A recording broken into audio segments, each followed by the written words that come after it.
T-minus 30 seconds.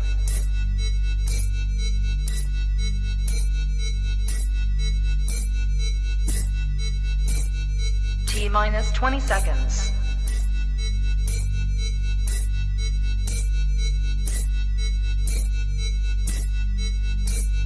10, 9, 8, 7, 6, 5, 4, 3, 2, 1, 0. The following program is rated TVMA for language. We want everyone to be able to enjoy the program, but sometimes things happen, and we may say things that may be offensive to some or non-conducive to others. So in other words, shit happens. Oops.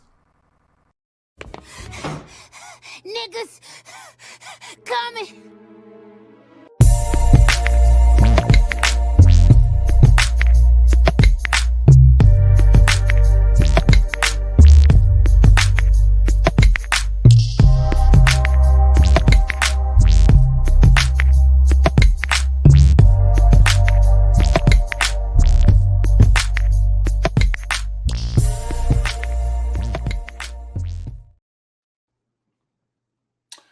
Want to give thanks to Cardi B for teaching me that I'm not hating people the way I should. Not nearly enough.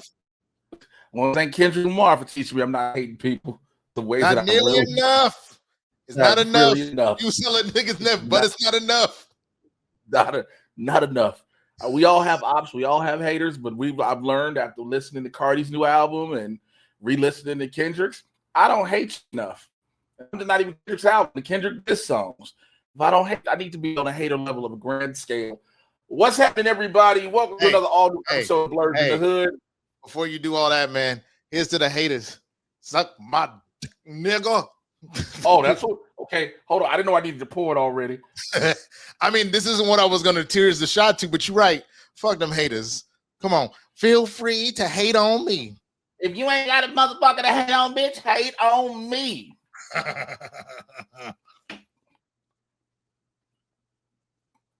Ooh.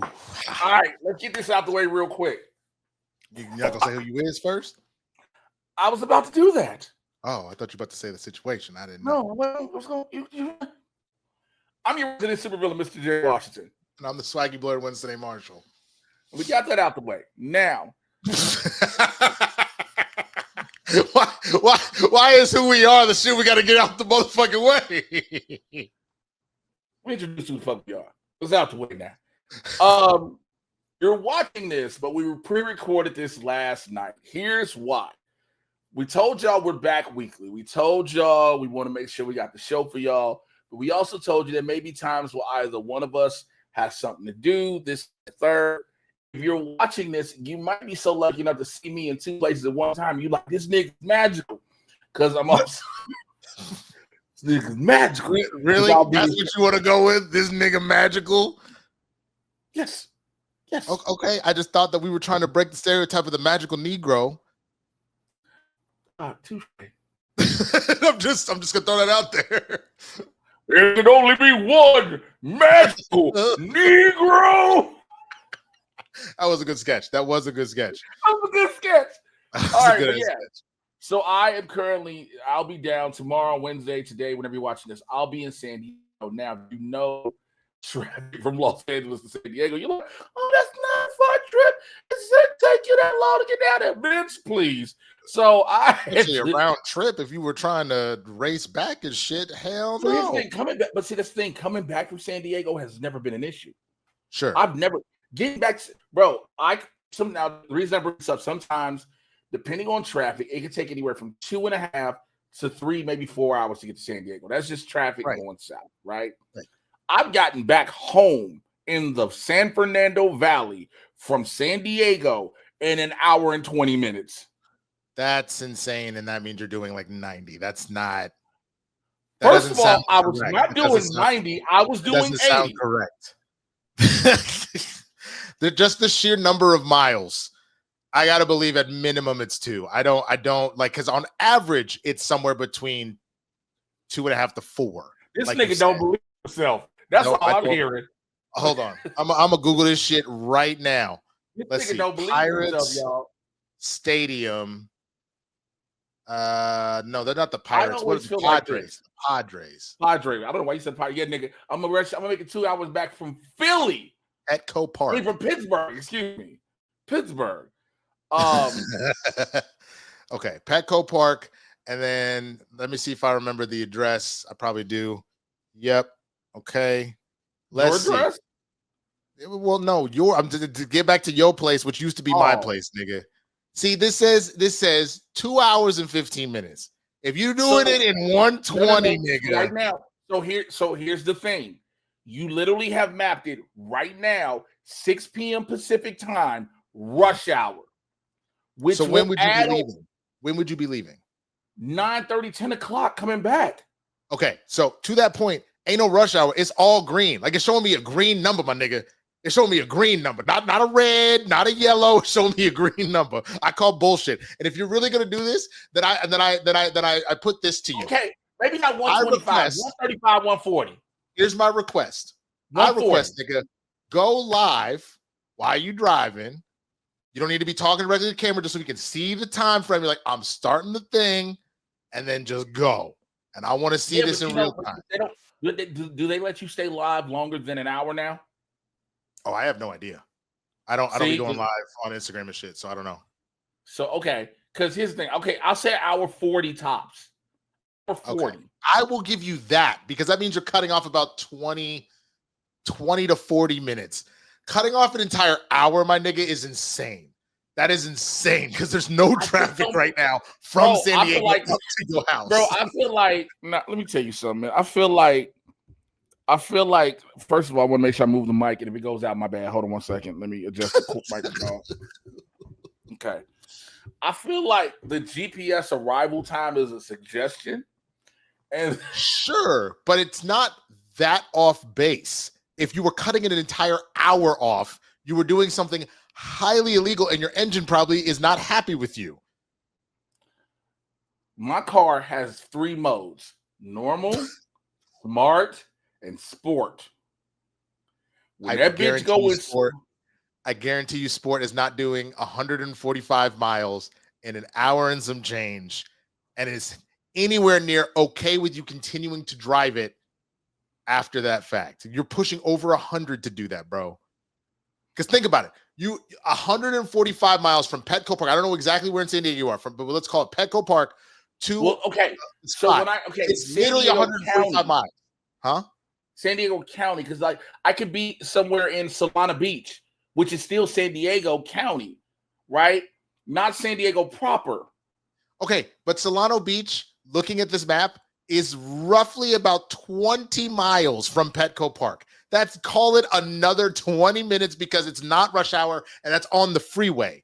So no, nigga, and that you would literally just doing the math. You would be doing roughly about 120 miles per hour, my nigga. Winston doesn't like me as a friend, y'all. I just want y'all to know this. I'm going to keep you accountable. That's what real niggas do. I'm going to keep you niggas accountable. I'm not going to make you tell lies. And if you are telling the truth, I'm not going to let you break. Literally, that's the Rashee Rice law, nigga. You want to get suspended for 6 games? Okay? And since you ain't got Rashee Rice money and clout, you want to get arrested and go to jail for a decade, nigga?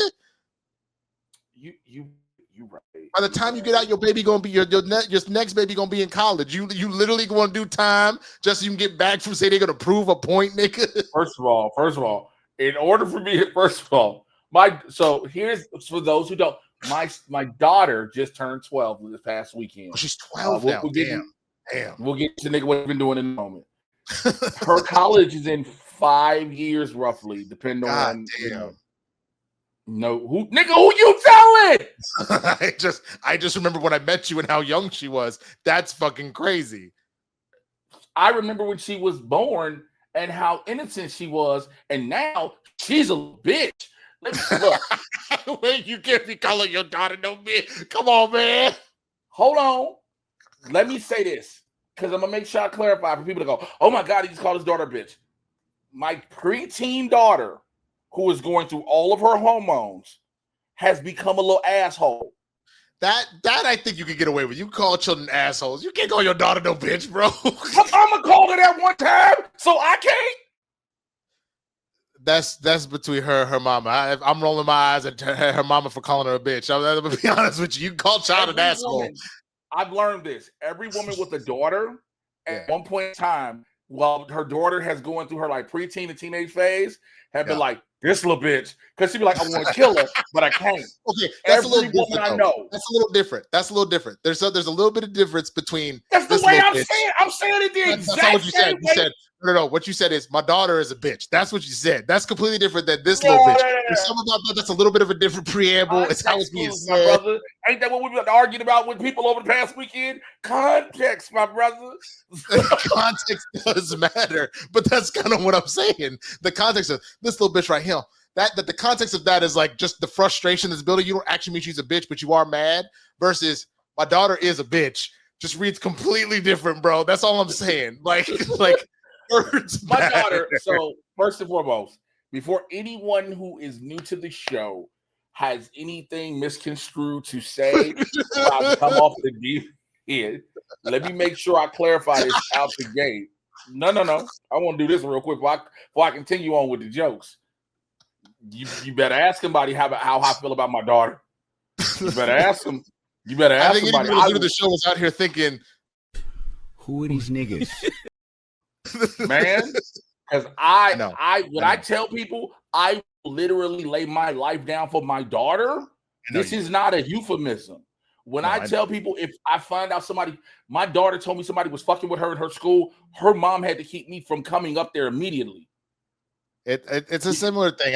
There was somebody that was fucking with my sister at one point, and my mom and my sister intentionally did not tell me this little nigga's name because they knew I was gonna fuck some shit up.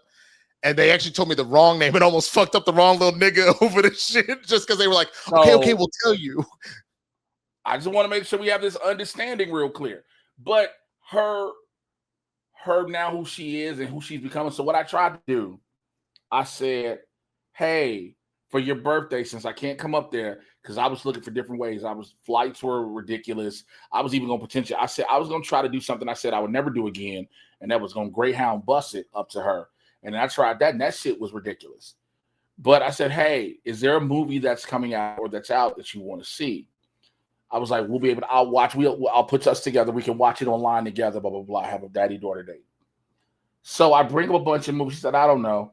When I brought up a movie, I brought up K-pop Demon Hunters. Okay. This is the perfect age range for a 12-year-old girl. Right? This is what I'm thinking this would work. That is so cringe. What? This bitch. Thank you. And I didn't even hit the key. Yes, you did. That was all you.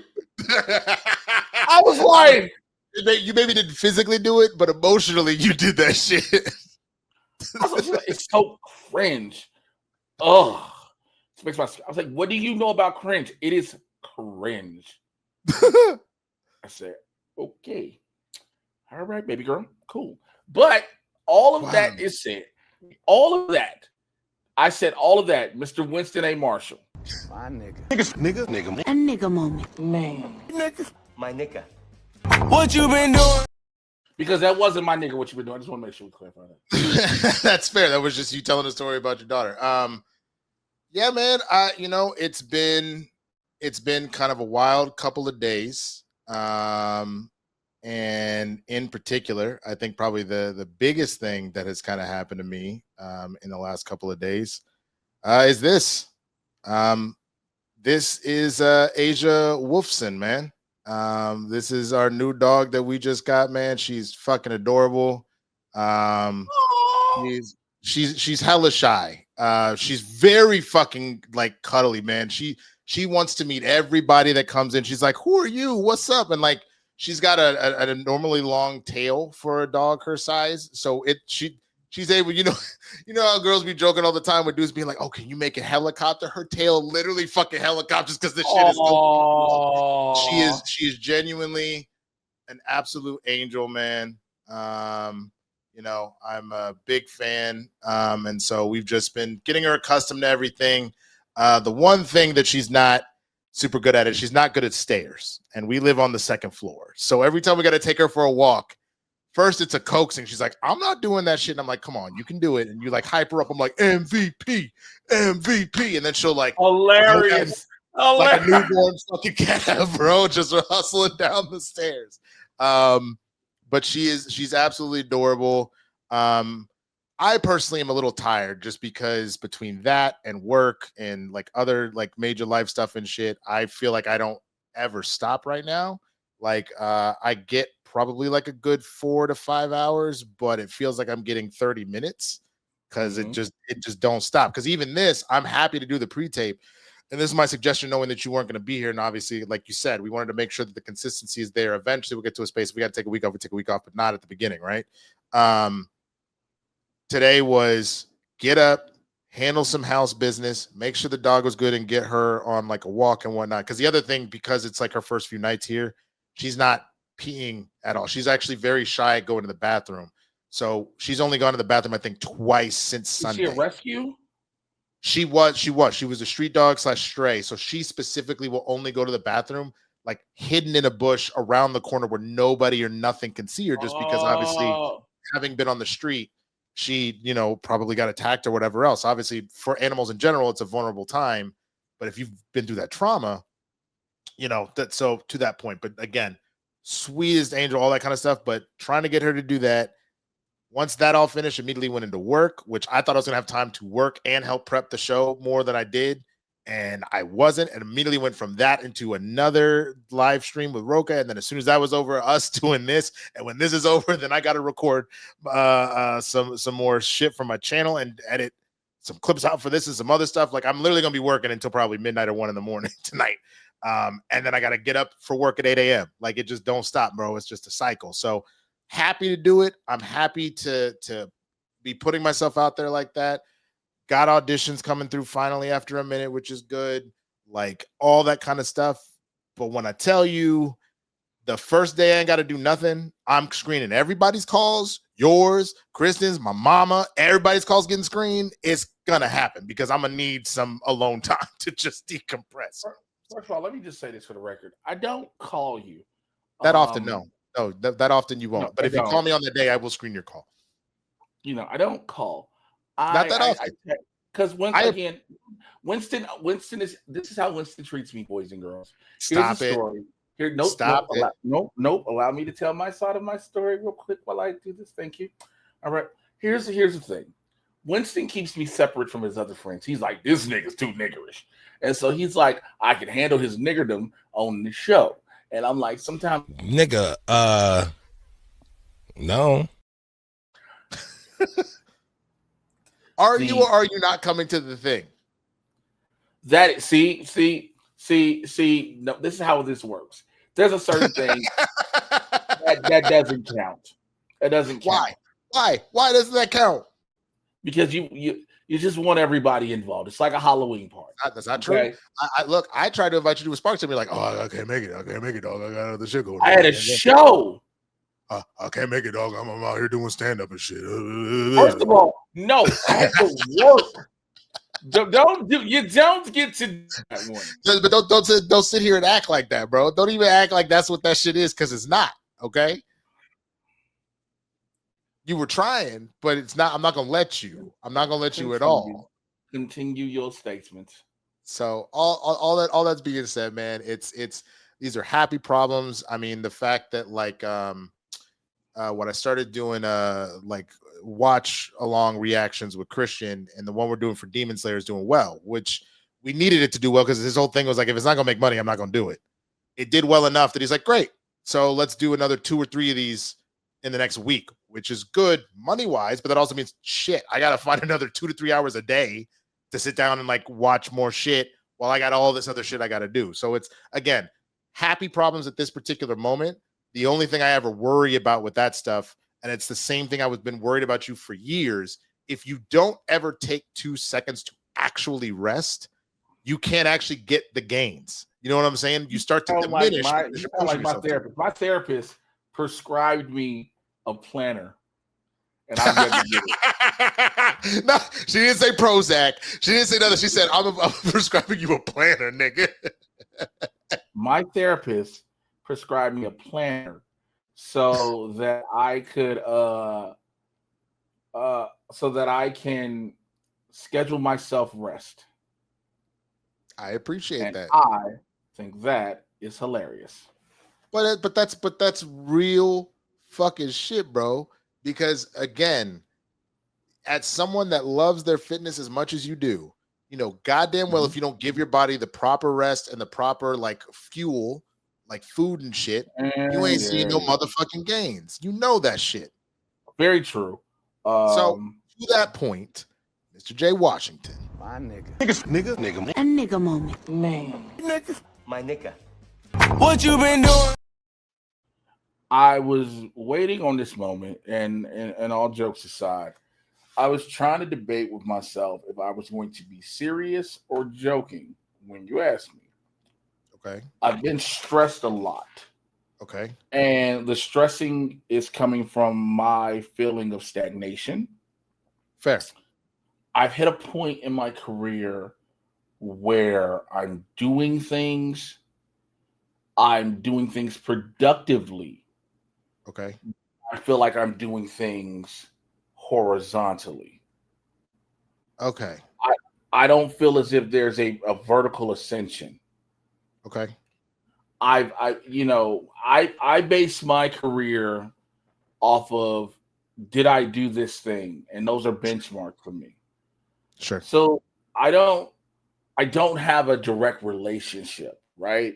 I don't. So, it isn't saying that I can't have one. I don't have one. I don't have anybody I'm talking to like that. So because of that, my focus is my kids and my career, right? So with my career, I'm trying to, because I always like talking about this because I know there are other people who may not have an entertainment career like you and I have, but they have their own careers where they're trying to figure out how to break through, et cetera, et cetera. So it's just, I was hanging with some people and I'm watching the group of people I'm with. All of them are doing some amazing shit. And I feel like I'm like, damn, I'm trying to hit that level of doing the amazing shit just like them. But also, there is the thing of we're all in this industry, and unless you're like directly plugged into the industry right now, it's crazy. So it feels a certain way. Right. But that's one of that. Been going to the gym a hell of a lot more. I have to stop stress lifting because it's good and bad. Here's why it's good. It's good because, man, I'm getting stronger. It's good because I'm letting out my stress and my anger in a productive manner. It's bad because I'm going to be built like a pit bull. I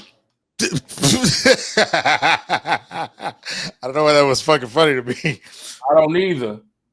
I'm about to be built like a fucking, like, I'm going to be built. Fuck you. I'm finna be built like a pit bull. And so, I didn't put this other one in here. Fuck, I didn't see that. I'm finna email you something. Okay. Because I can't I can email it to myself. Never mind. I didn't program it. I didn't put it in the StreamYard. But yeah, just trying to do that. So that's been a really big thing for me. Trying to make sure my health is up to point. I'm stressing out. I'm looking for regular jobs, which has been beyond stressful because I've applied for so much shit. Right. And not hearing anything back from people has not been a good feeling because, bills aren't due. And so, bills are due. And so that's been a thing for me. So like just doing that, that's been like, I'm looking for remote. I've been looking for in person. And I think what makes all of it suck is because it's like, I have a lawsuit going on currently because of my accident last year. Right. Mm-hmm. And I'm like, man, once this lawsuit shit go through, I should be decent for a minute. But again, we're playing the game of you got to wait until that happens. Right. And that sucks. So that's just really it. Other than that, man, I'm honestly, I think I'm happy for the most part. And I say that because I stood up for myself on some shit. Fuck, I got to delete something out of here real quick. It just told me how we got too much. What, is it something that's online that we can just share on the thing or what? Huh? What is it you're trying to share? It's a give me a sec. I'll put the Karen back in later. Don't worry. Okay. I'll just no. I can. The only reason why I ask is because if it can wait, no. Watch this. Do you want to talk? We didn't talk Adrien Bronner last week. Well, I was gonna say. So remember, since we're doing the kind of around the neighborhood stuff, just to kind of get shit all loosey goosey and shit, I can go through some of these real quick. You know what I'm saying? All right. Well, it's basically a Jimmy Kimmel thumbnail. That's it. Oh, okay. Then we'll get to that. Don't worry. We'll add that in. Like I said, obviously I hear what you're saying, and I'll say this: look, if anybody in the neighborhood, if you know of remote motherfucking jobs, holla at either one of us, niggas. Like, you know what I'm saying? Talk. I would have tried to hook you up with mine, but they apparently not hiring from California no more. And if I leave, apparently I ain't ever coming back. They were like, no, we can't be paying no California minimum wage. I'm like, really, my nigga? You a California-based company? That's kind of fucked up, but all right, whatever. All right, so this segment that we introduced last time is called Around the Neighborhood. Real quick. Before we do that, so we are pre-recording. You can send in your Streamlabs. Streamlabs.com/Blerds in the Hood /tip. Streamlabs.com/Blerds in the Hood /tip. What we will do next week is when we start the show off, we will read them off. Mm-hmm. So we'll read off so every single one. And shit, if we come back and there are a couple of shots there, I mean, that's gonna be how we start the show. I'm telling you, keep that in mind too. Bullshit ain't about nothing. Because also, what was the reason you wanted us to take a shot? Speaking of which. Just cause.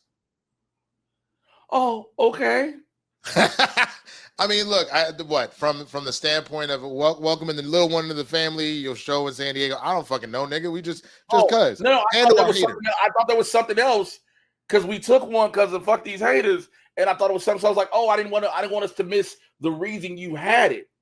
Oh no, it was just because I'll put it to you this way, as we're going to talk about the Kimmel shit in a minute.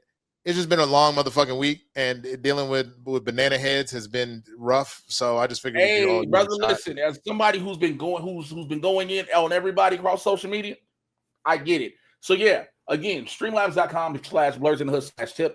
Streamlabs.com/Blerds in the Hood /tip. We will. I promise you, we will right there start at the top. Right there at the top. It's in the description. We'll read every single one. So whatever you put in. Everyone who is coming in the neighborhood now watching this, who is watching it play live, this is actually a pre-recorded episode. So please, also, by the way, not only with the Streamlabs, please engage in the comments. Engage in the conversation while you're watching. Even though we're not with you live right now to read it, please engage in the comments. Make sure to what that all does is it helps everybody out. Because it does boost us up in the algorithm. It shows that the show is interactive. It is interacting with people. People are interacting with the show. So all of those things, and I apologize to my brother for interrupting him. Go ahead. No, you good. All right. So the new segment we were talking about called Around the Neighborhood, and that's where we are taking a look at all of the various random shit that we see on the internet. Again, if there's something that you see, you can tag Blerds in the Hood on Twitter, on Instagram with these videos, and we might play them on the show. But I just figured this one might get us off right, bro. Hold on, what the fuck is this?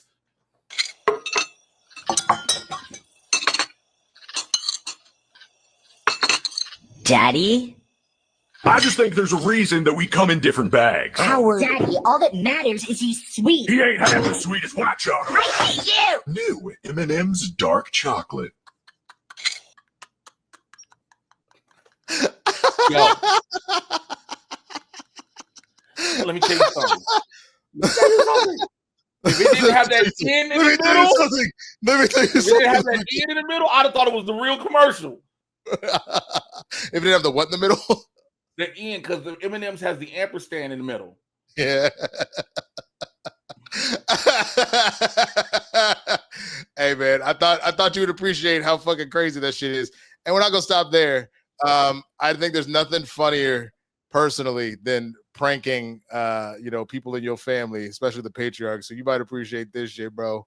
Look what they did to this poor man, bro. Player 218. I gotta give you one of those. Look what they do to him. Shining off facility,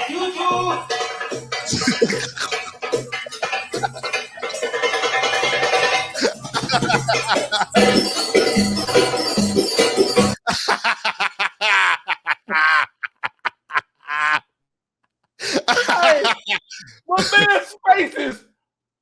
I'll kill everybody here, dude. I'll kill everybody in this house. Yo, have I you been swear hearing about to the God, vibration I will. plates? I swear to you heard God, I about- will. Have you heard about the vibration plates?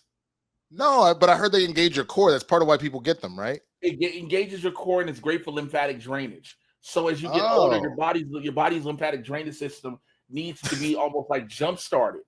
So what you're telling me is this is what Trump needs. That motherfucker need. I mean, he needs Jesus as well, but I'm saying like, Jesus don't even want to bother with him. I think the Lord is like, you know what? He could call to me. I'm not coming. But digress. Next one. All right. Hey, well, I didn't watch the game, but you did, and we got to find out that Amon-Ra is a real nigga. Touchdown, Detroit. What a throw and catch. Touch. The fuck is you talking about? I run this shit, nigga. And he in Detroit. Let me tell you something. Amon-Ra St. Brown. I've never.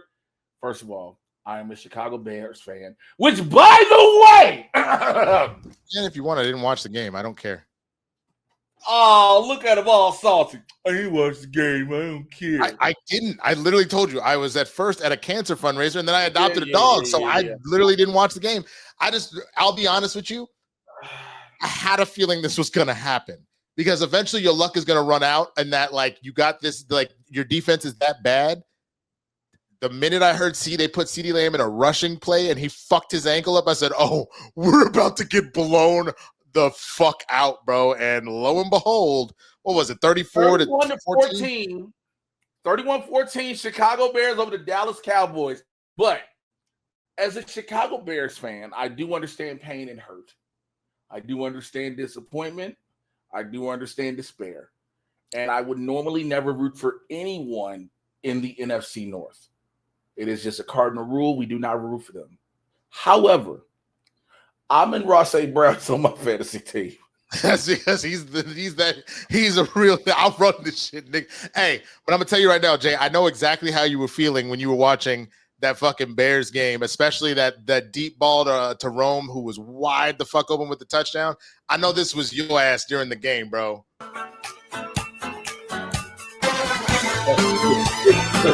I was in a bar, nigga. I was in a bar running with niggas.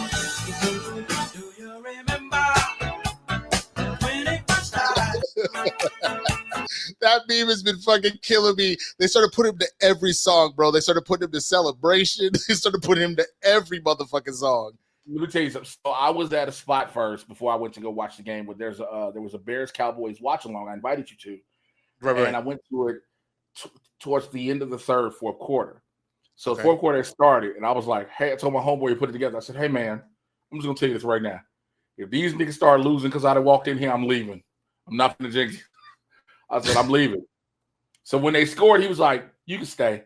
No, it was the interception. It was the interception. He was like, "You can stay." I was like, "Okay, cool." Whew. Damn. But that's the other thing. It sounds like it was a Bears watch party, was it not?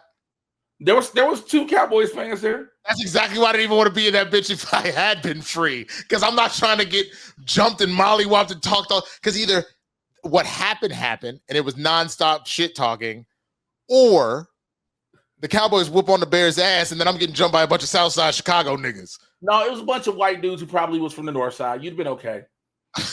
Okay, I just assumed you were rolling with all the niggas that day. But all that being said, nigga, I think Venom might be real. I don't know if it's true this shit, but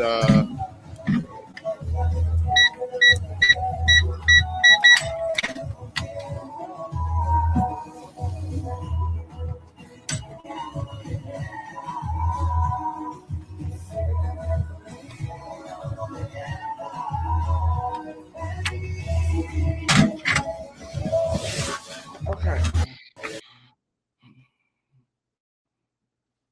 I mean, look, bro, you ready to fight Noel? I know you fucking lying. I know you fucking lying. Let me tell you this. First of all, if I know, why is it in my car? Number one. Number one. Why is it in my car? It should not be in my car. Number two. Why is it in my car? Number three. What's number three? Why does the government not have this? It moved. Yeah. Why is it in my car? It moved. Yeah. No. As someone who would openly embrace supervillain abilities, you know, sometimes you got to take some people out and listen. There are people that have talked shit. Jesus Christ. Jesus Christ. I'm like Jay and Silent Bob at the end of Jay and Silent Bob Strikes Back. When they sat there and went to niggas' cribs, everybody talked shit when they had the giant printout. Are you fuckboy 6969 that said Jay and Silent Bob suck a bunch of dicks? Yeah. Yeah. How many people want to kick some ass? I do. That's it. So I mean, I just don't understand. Like, there's something about wanting to show you have something cool, go viral with something cool, or whatever. But no. I always say this: art imitates life, and vice versa. You cannot convince me that there are not symbiotic entities out there. There are plants that have been affected by symbiotic, like viruses and bacteria and things like that. So I personally am like, no, you can't. Because here's the problem too: you're gonna be like, hey fam, I got something to show you. What you got to show me? It's in this safe. Nope, I'm good, nigga. I'm already off it. I'm already off it. I'm already out. No, I'm not doing it. It's in a safe. I'm not doing that. That's a hard fucking pass. You have to punch a code in that was multiple numbers that didn't stop at 4 to get it. Oh, no, I'm good. No, thank you. All right. Well, with all that, man, let's go ahead and actually get into our stories. And this is the story at the top of all of the show that everybody's talking about, that Jimmy Kimmel is back. ABC's returning the late night show. As we're actually recording, it's going on right now. Jimmy Kimmel is back on the airwaves. ABC just revealed that Jimmy Kimmel Live is returning Tuesday after thoughtful conversations with parent company Disney. A Disney spokesperson said, last Wednesday, we made the decision to suspend production on the show to avoid further inflaming a tense situation and an emotional moment for our country. It's a decision we made because we felt some of the comments were ill-timed and thus insensitive. We spent the last days having thoughtful conversations with Jimmy, and after those conversations, we have reached the decision to return the show on Tuesday. On Wednesday, ABC indefinitely preempted Jimmy Kimmel Live following fervor around Kimmel's comments about Charlie Kirk's killer. FCC Chairman Brandon Carr subsequently threatened ABC to find ways to change conduct, to take action, frankly, on Kimmel, or there's going to be additional work for the FCC ahead. Some of the sickest conduct possible, he said. Blah, blah, blah, blah. Long story short, ultimately, Disney, after having God knows how many different people. You had celebrities including Tom Hanks, Meryl Streep, called out government threats to our freedom of speech. Tatiana Maslany, Rosie O'Donnell,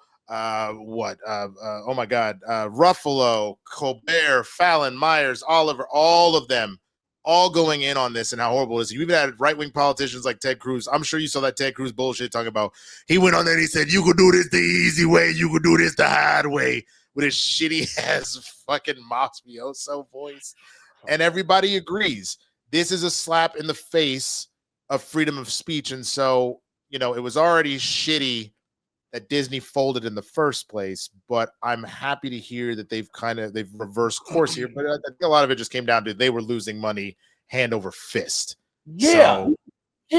Let us not act as if Disney gave a fuck about what the stars of their project said, what any celebrity said, what any other late night talk show host said, even what former President Bob Eisner said. They don't care. It was not until the fact that they lost almost $4 billion from people canceling their Disney Plus subscriptions. And they thought that if they reinstated the show, that it was going to, people were going to resubscribe. Let's be real. Because also, this is how much Disney as a corporation doesn't give a fuck. Okay, hold on. Let me do this real quick. I know what you're talking about because I know I saw. Go ahead, click. It's right there because today they just announced. I'm clicking and it won't click. Click. They're hiking prices. They're hiking prices. You literally could not wait to announce your hiking prices. So here's the issue. While I'm glad, because just so people know, starting October 21st, Disney Plus plan with ads will increase $2 to $11.99, while its ad-free tier increases $3 to $18.99.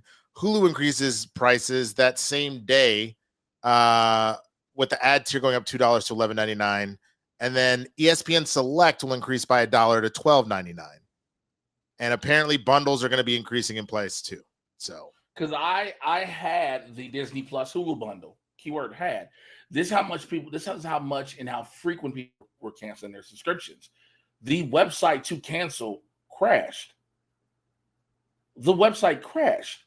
Then they took it off where you had to go around. You couldn't immediately just directly cancel. You had to go around the way to cancel. Absolutely crazy. Number one, everybody who kept saying, well, he lied about Jimmy Kimmel lied about Charlie Kirk's kill. He did. And this is how I knew no one watched the clip. Right. I knew no one watched the clip because no. They watched it, but there's a psychosis because it was going around the internet. The whole thing of him specifically from the beginning of saying, Charlie Kirk was unfortunately assassinated, but MAGA spent all of this past. Can we do that? That's another thing. Can we stop saying that? Charlie Kirk was not assassinated. Charlie Kirk was murdered. Yes, he was murdered. Yes, I agree. Charlie I agree. Kirk was Assassination murdered. is and a lot for of people are politicians. probably watching and wondering, what do we mean by that? Assassinations only occur to prominent political figures. Charlie Kirk is a political commentator, a podcaster. He did not hold any office. So therefore, it was not an assassination. Well, the only thing I will say then, if you go by that route, though, then you could make the same argument about Martin Luther King and MLK, not to compare them in any way, but they didn't hold a political office. That's now, I agree with you. I think murder is more apropos, but if that is the definition. But I also think, but there's a bit, here's also where you can delineate the difference. Okay. Martin Luther King's whole post was advocating for civil rights. Fair. That was he is a big prominent political figure in the civil rights movement. Charlie Kirk was a podcaster who just debated people that happened to be conservative. Fair. There is when you look at it like that, that is the difference. Again, Martin Luther King, the stuff that he did was influential in the political civil rights movement. No, that's fair. That was just the only thing I was saying because. No. I get where you're going. Well, okay. So here's the only thing that I will say. Just looking up the definition in Merriam-Webster: murder by sudden or secret attack, often for political reasons, the act or instance of assassinating someone, such as a prominent political leader. Now, because someone would make the argument it was both sudden and secret, there was a sniper from however far away he was, and because he was slinging divisive political rhetoric, he's not a political leader. No, I understand that, but it was still for according to whether or not any of the texts or whatever the fuck his motivations were. Supposedly the motivations of the shooter was, I'm tired of all the hate that he's spewing and dividing everybody. So the argument could be made. No, the thing was he's not as hateful as the other one.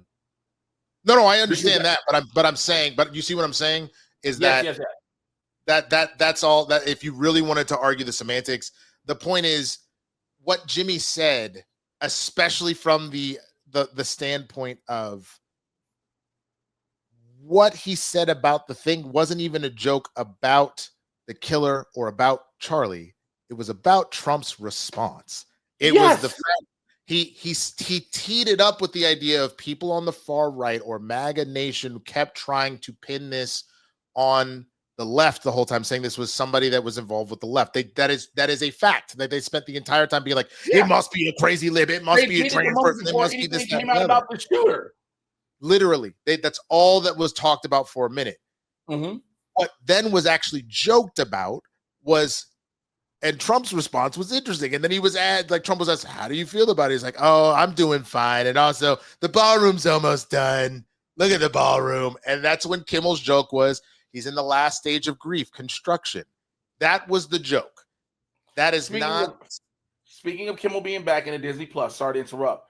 There was a Klan rally in Charlie Kirk's memory this past couple days ago. I'm not calling it a memorial because it wasn't a memorial. I personally won't. Now, there are a lot of things that sometimes I've said, Winston have said, we've differed on opinions. No, I'm not calling that a memorial. That was a political Nazi rally. That would the problem is that it went from this idea of supposedly memorializing him to all of a sudden Stephen Miller quoting Goebbels and literally pulling Nazi rhetoric in his speech during that time. But this is the problem. This is the problem I have with some people in general. We've accepted, first and foremost, we as the United States of America, whatever the fuck we're gonna call this country, Trump land, have accepted that we're going to be a fascist regime. And we're going to allow Nazis, the same people who keep being like, my grandpa fought the Nazis in World War II. Well, your grandpa just voted for them. Your grandpa voted for them. Yikes. And this was a legit... when you do a memorial, the only person that spoke at said memorial was the fucking Handmaid's Tale bride. Here's why I bring it up. Because she had an entrance like a WWE superstar. The fuck is this? Hold on.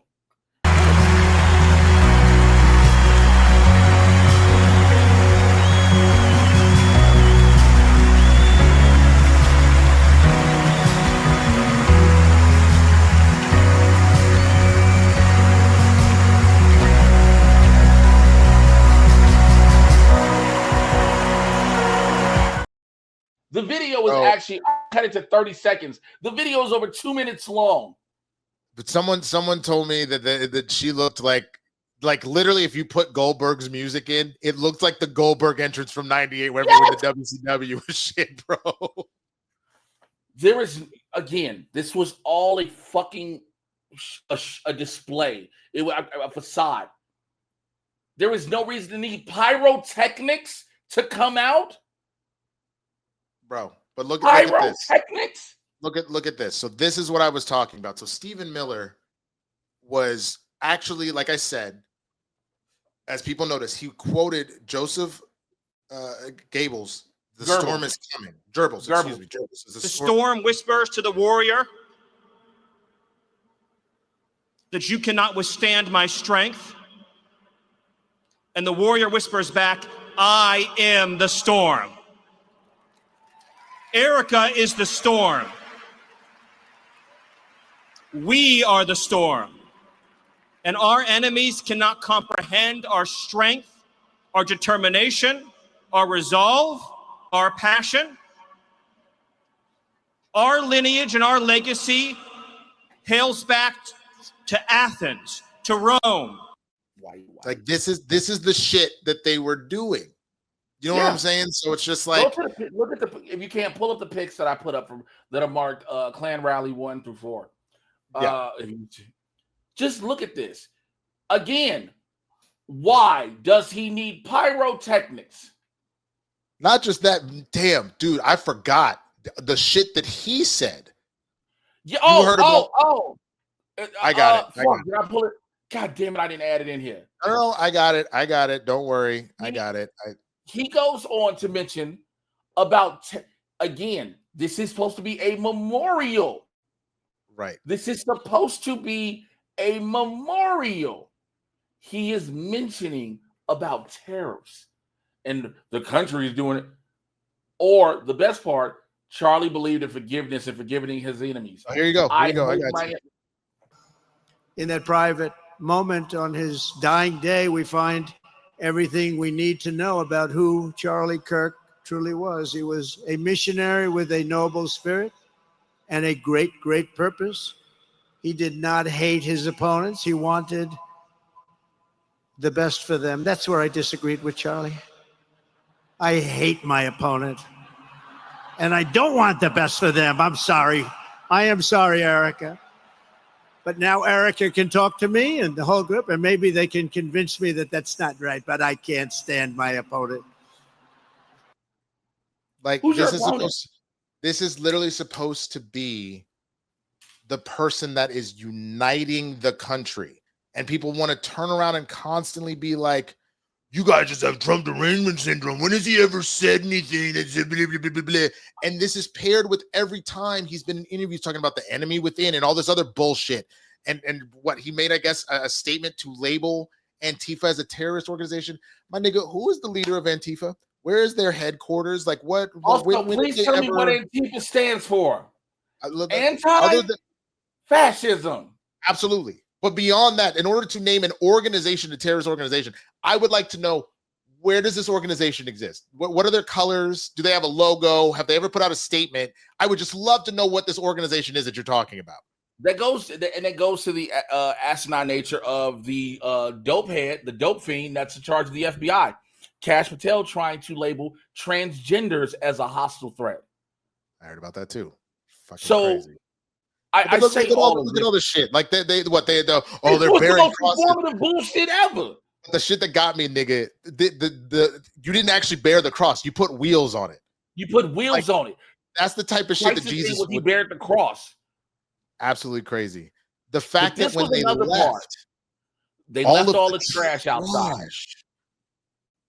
Yes. Oh my God. All of this bullshit, man.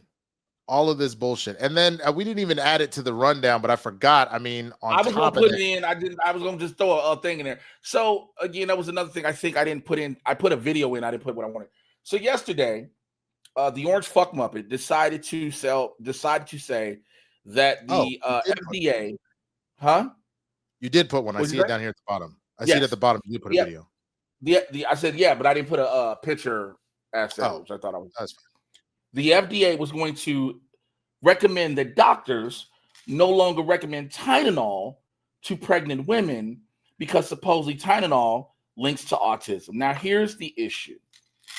To all of the virgins who might stumble upon this because you're like, oh, I heard what they were talking about, or people who have never been around any woman who has been pregnant, shut the fuck up and listen. And this is from a father.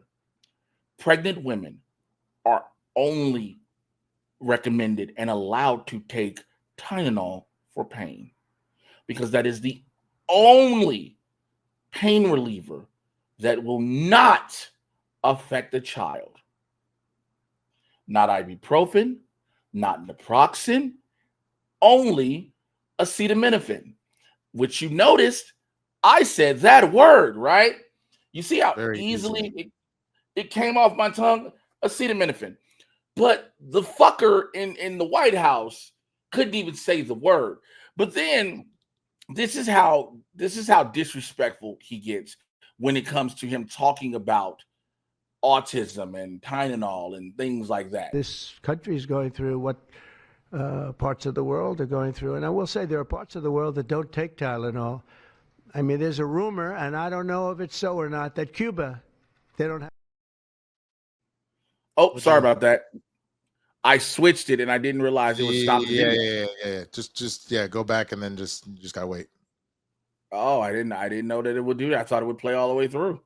That is insane. This country is going through what parts of the world are going through. And I will say there are parts of the world that don't take Tylenol. I mean, there's a rumor, and I don't know if it's so or not, that Cuba, they don't have Tylenol because they don't have the money for Tylenol, and they have virtually no autism, okay? Tell me about that one. And there are other parts of the world where they don't have Tylenol, where they don't have autism. That tells you a lot. I really hope that Tylenol sues the government. I was looking for the meme. I must have pulled it out of here. Let me keep talking real quick. I'm gonna look for it real quick. Yeah. But I just, because on top of that, because his bitch ass couldn't say acetaminophen, he kept defaulting to Tylenol, and by that nature, you were then legitimately putting yourself in a scenario of tanking a brand, defamation on the brand by doing that. So I can't genuinely hope they sue him to the end of the earth. What are you looking for? Oh, I was looking for the "Can't You Feel a Brand New Day" meme. I think I might have deleted it. Oh, when I was trying to make room. I think so. Here's why I brought that, because I tweeted about that. I said Tylenol's lawyers, when they heard this motherfucker say Tylenol causes autism, the lawyers had a feel, because you this is how easy of a lawsuit that is. Okay, you ready? You ready for this, right, y'all? Do you know when the first case of autism was discovered? 1943. Do you know when Tylenol was discovered? 1955.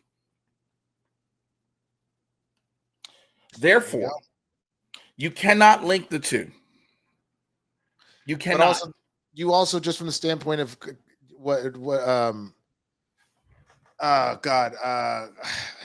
hold on. I forgot the goddamn name of it. Never mind. Causation and correlation. They're not the same fucking thing. They're not the same thing. They're not the same thing. So and even still, I know there's some people going, well, what does acetaminophen does?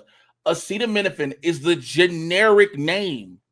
It's the generic of name. Tylenol. Yes. It's the generic name. Just and like naproxen. If you get Aleve is naproxen. If you get a Motrin is ibuprofen, etc. Same with what Advil is ibuprofen, etc. Advil is ibuprofen. So it's the way that whenever people colloquially say things like in certain parts of the country, like, oh, I'll have a Coke, and you just mean a soda, or if you say I need a Kleenex and you mean a tissue.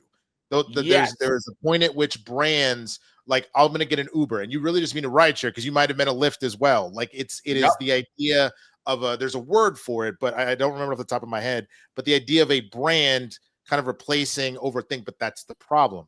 You have actively said the word Tylenol, implying the company and the brand, in which case they can bury you for that shit.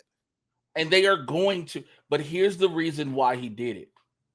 Because he cannot, first of all, to anyone, if you voted for dude and knowing what all that was going to come down the pipeline, I have absolutely no respect for you.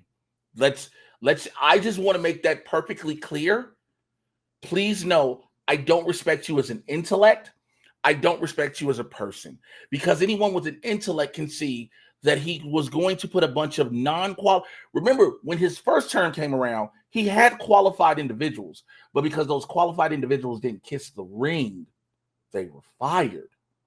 And so now there's a bunch of a former heroin addict who is said to have brain worms is the only Kennedy the Kennedys won't talk to, is the head of Health and Human Services, and he has spouted several times that vaccines cause autism, and has only stated that because he heard it on a podcast, not because of any factual basis, not because of any peer-reviewed studies, but because he heard it on a podcast. And there were people legitimately who were going to vote for him for president. There are people who legitimately think he should be the director of Health and Human Services. Now, the reason I bring that up is because he's the reason that fucker had to say Tylenol, because they cannot prove that vaccines cause autism. So to say another thing, and if the dumbass could have spoken a single word, would have probably been a whole lot easier than the lawsuit that's about to rain down on them. Well, there were two other things that were kind of going on here too. I mean, the first thing is,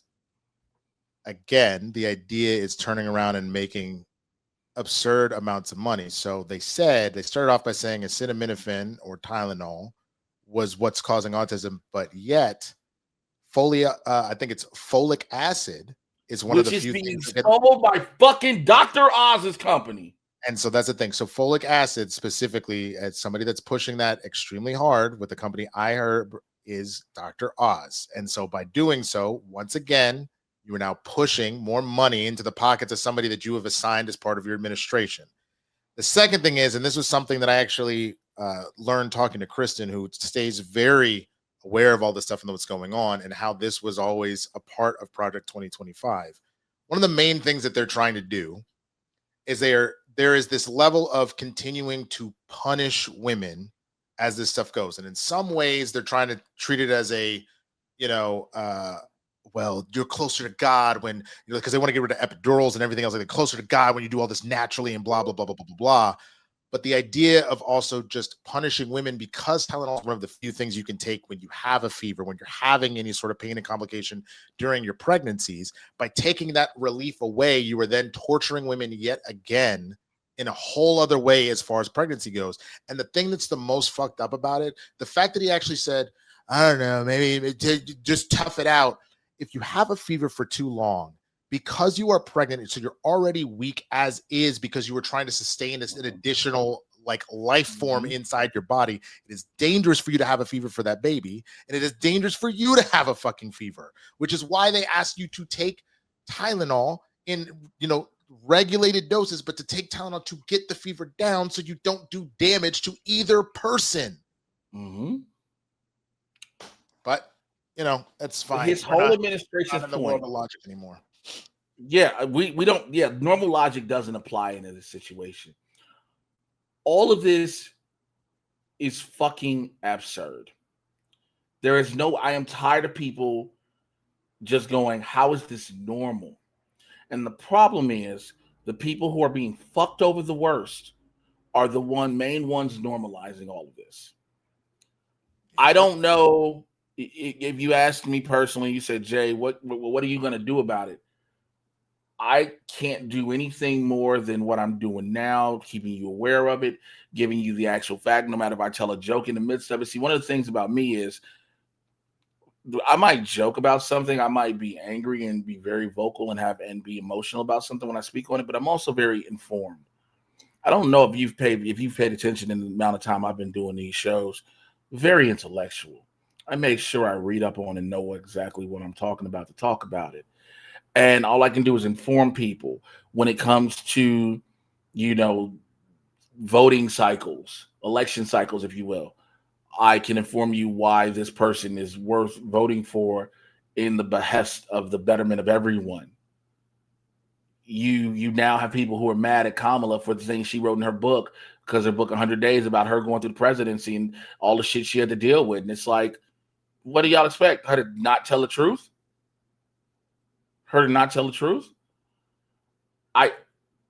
You could have had that woman in office, and none of this would have been happening. The fact that she called out every single one of these things that was going to happen, and it's happening. She said that is the part more than anything that I think upsets me the most, and I want to hear your thoughts on that. Every single debate, campaign speech, or campaign rally she held, she laid out what Project 2025 was, what was going to happen, and said it verbatim. This woman didn't exaggerate anything and said it directly. And because it was a black woman, you dismissed it. Now, when I say you, please know you is a generalized term. You is also a pronoun for people who want to be like, I don't use pronouns. Yes, you do. But this woman said it all. And you're like, well, I just don't know why I don't like her. You do know why you don't like her. Well, I don't know why. I was gonna bring up a part that people are getting mad about, and I feel like they're not being honest about how this shit works. So here, I'll read this story that TMZ did to cover this, because I think just getting the words out specifically. So Kamala in the book originally wanted Pete Buttigieg as her VP, but said that the world was not ready for a black woman and a gay man. So she doubled down on her decision to not pick Pete Buttigieg as her running mate in the 2024 presidential election due to concerns over his sexuality. The former vice president appeared on the Rachel Maddow show on Tuesday, where Rachel, a gay woman, pressed her on her recent confession that she nixed the former United States Secretary of Transportation as her VP pick, at least partly due to him being gay. Kamala, who bluntly wrote in her new book, 107 Days, that Pete was her number one choice for her running partner, but he was too much of a risk, told Rachel she didn't pass over him because of his sexuality explicitly, but because that combined with her being a black woman was too big of a gamble. She added, with the stakes being so high, it made me very sad, but I also realized it would be a real risk. Kamala, as you know, only had 107 days to run as president, to run against Donald Trump last year, and she said that also played into her decision to go with someone safer, which ended up being Tim Walz, Minnesota governor. But she says America is ready for a gay person in office, and she still holds a great deal of sadness about the entire situation. They spoke to Buttigieg in 524 and how he'd approach it, et cetera, et cetera. So this is what I wanted to say real quick, and then I wanted to get your thoughts, man. She's not wrong. I don't think there would have been an issue with a black woman running or a gay man running, but a black gay, literally his entire stance is DEI this, DEI that. Do you really think that that was going to then win over all of the bigots that he riled up that were actively trying to fight back against that shit as is? It like, let's just keep it a buck. And to have people, like I saw she was doing an interview on The View about her book, and Sarah Hines was like, you need to give people more credit than that. Like, we're past it. No, we're clearly fucking not. We're clearly not. The way that ICE has been rolling and people have been making cheers about that shit, the way that black people have been talked about, the way trans people have been talked about, we are clearly not past the bigoted bullshit in this country. So the idea that she actively is aware enough to know this is all, like, I respect everything about it, and I think perfect, but we clearly are living in times that are a little more backwards than we thought. I said, so when I heard she was running, I had conversations, I believe, with you and other friends, and I said the only person she can pick is a straight white man. It has to be. It had to be. It sounds so fucked up to say. But again, when you understand, like everything Winston just said, when you understand how many bigots are like, yo, this DEI shit. Yes, the country might handle. We have gay politics, we have gay senators and gay congressmen and women and things like that. That is not the same as a black woman and a gay vice president. You literally could have had one or the other. There was no world where this country. You can't have them at the same ticket. You just can't. Again, when people say, well, and that's another I hate this statement. You've got to give people more credit than that. Here's the issue with that statement, because I have to ask the question. How do I give them more credit the way they are? How exactly? How? Everybody show me who the fuck they are. They've shown me how the fuck they feel. They've shown the country how they feel. So you're telling me to give those people the benefit of the doubt? No, because you know why? This is the third time around.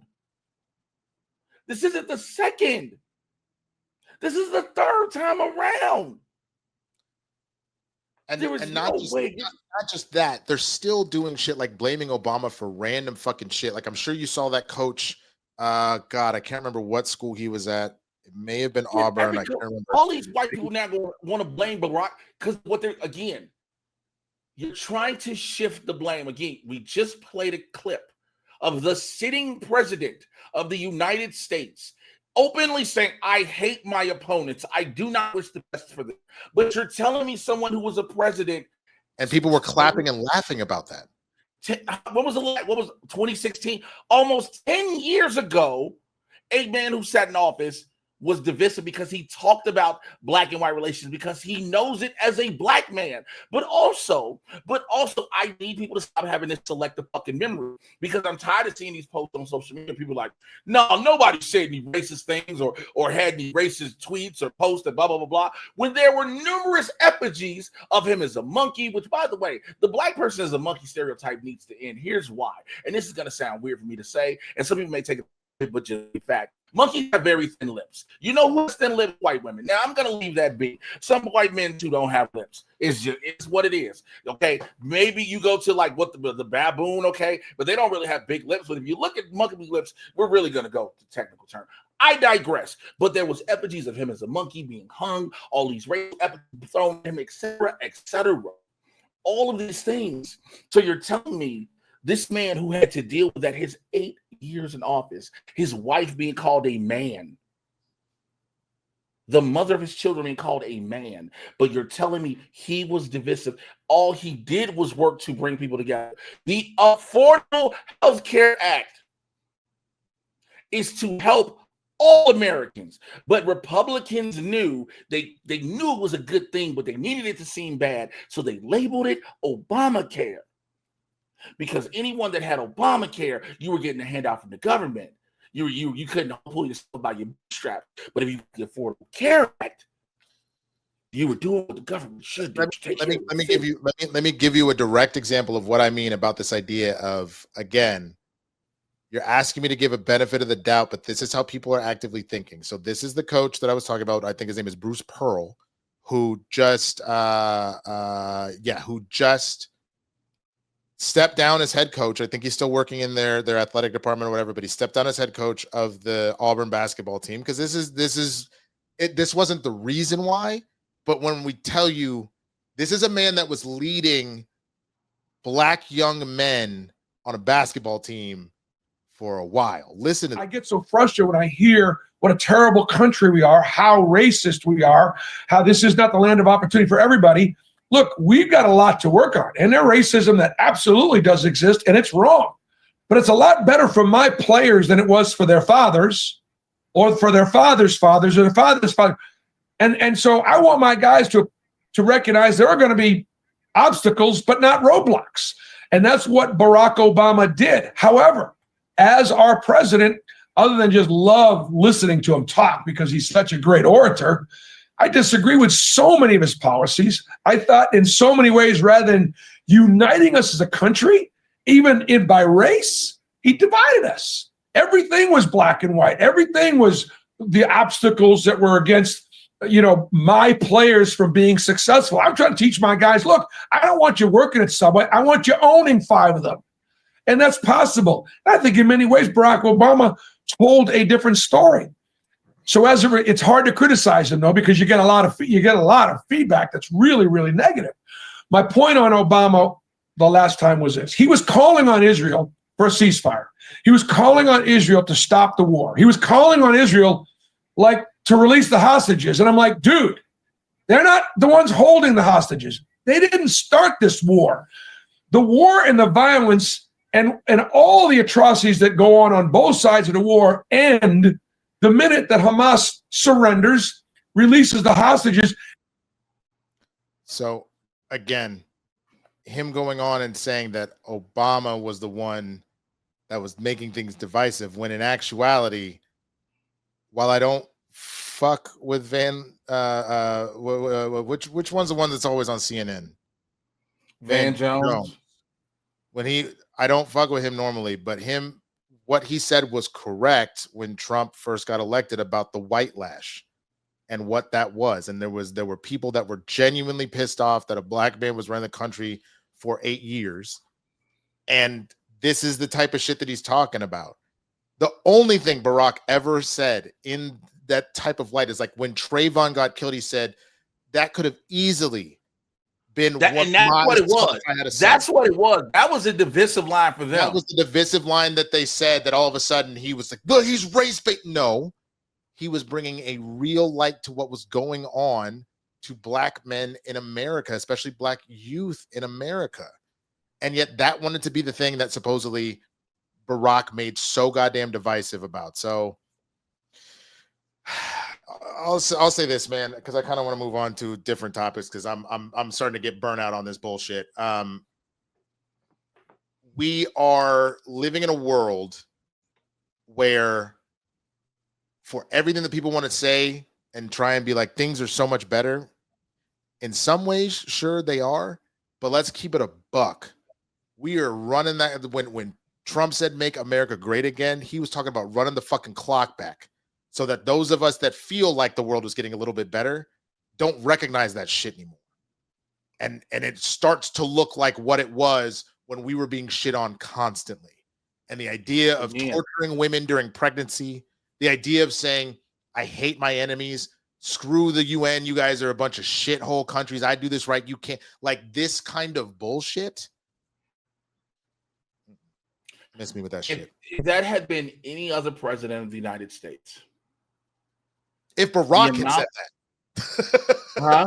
If Barack had said that shit. If Barack Obama had said that, the 25th Amendment would have been invoked so fucking quick. Yep. This is how you know MAGA is a cult on all fronts. This is how you know it's a cult on all fronts, and they do not like JD Vance. Because everything has been there to show that Donald is not fit to run the country. Every single thing. When you're a president of the United States, what he is trying to do is turn the United States into an isolated country. The problem with that is the United States, its economy does not run on its own. It doesn't. It runs on its relationships with other countries. It's literally, yes. Some people are like, no, it's not. I promise you, the machine you're watching us on was more than likely not made here. Dude, not even just that. Look, I'm gonna tell you this right now. I kind of hope that Hyundai in South Korea truly goes, you know what, fuck this shit. Because for those that weren't aware, and I don't want to get into a whole other story about this shit, but you had an ICE raid on a legal Hyundai construction facility. Legal. They had all the H1B or HB1. I can't remember what. H1B. H1B. They had all the H1B visas that were necessary for the South Korean folks who were working to help build this factory, and you arrested them at gunpoint, roughed them up for 48 hours, and then eventually released them and whatnot. And you had the South Korean government being like, we're going to have to start rethinking about relationships if this is how our citizens are being treated while they're in your country trying to help you, nigga. So they literally they stopped the racist chick that did that was like, well, it should be about Americans. They were going to train American workers. They were literally setting up the infrastructure so that they were going to set up the infrastructure, go back to South Korea, then and now the state of Georgia loses this. Racism is, but here's the problem. You would rather cut off your hands to spite your face. And this country is doing that in record time. And I know, I'll say this, we're in California.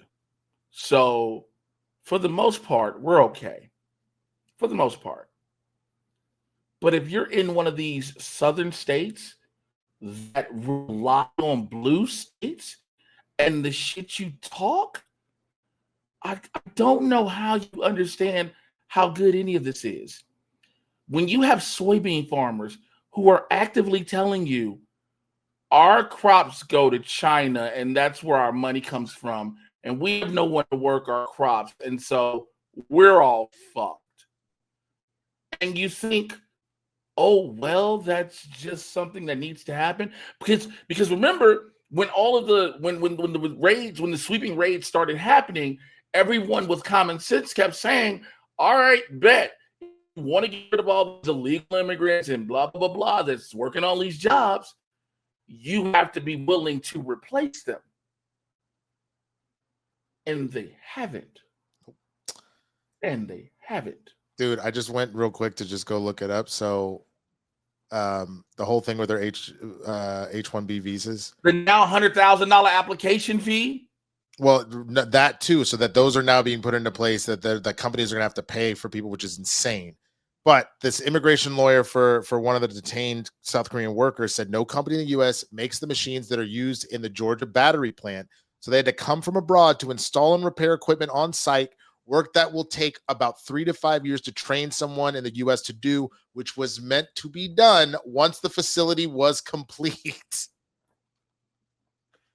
So, and it was supposed to offer somewhere between 5,000 and 8,000 jobs. That because it was one of the I really hope they pull out. To my knowledge, it sounds like they've sort of gotten back to work one way or the other on building it up. But if I'm there, I'm like, nah, I'm gonna take my business somewhere else. Fuck this shit. Bro. If I'm Hyundai, I'm going to Canada or I'm going to Mexico, which many places are doing, because you're showing. Look, do I think that companies should trade fair, et cetera, all these prices and all this?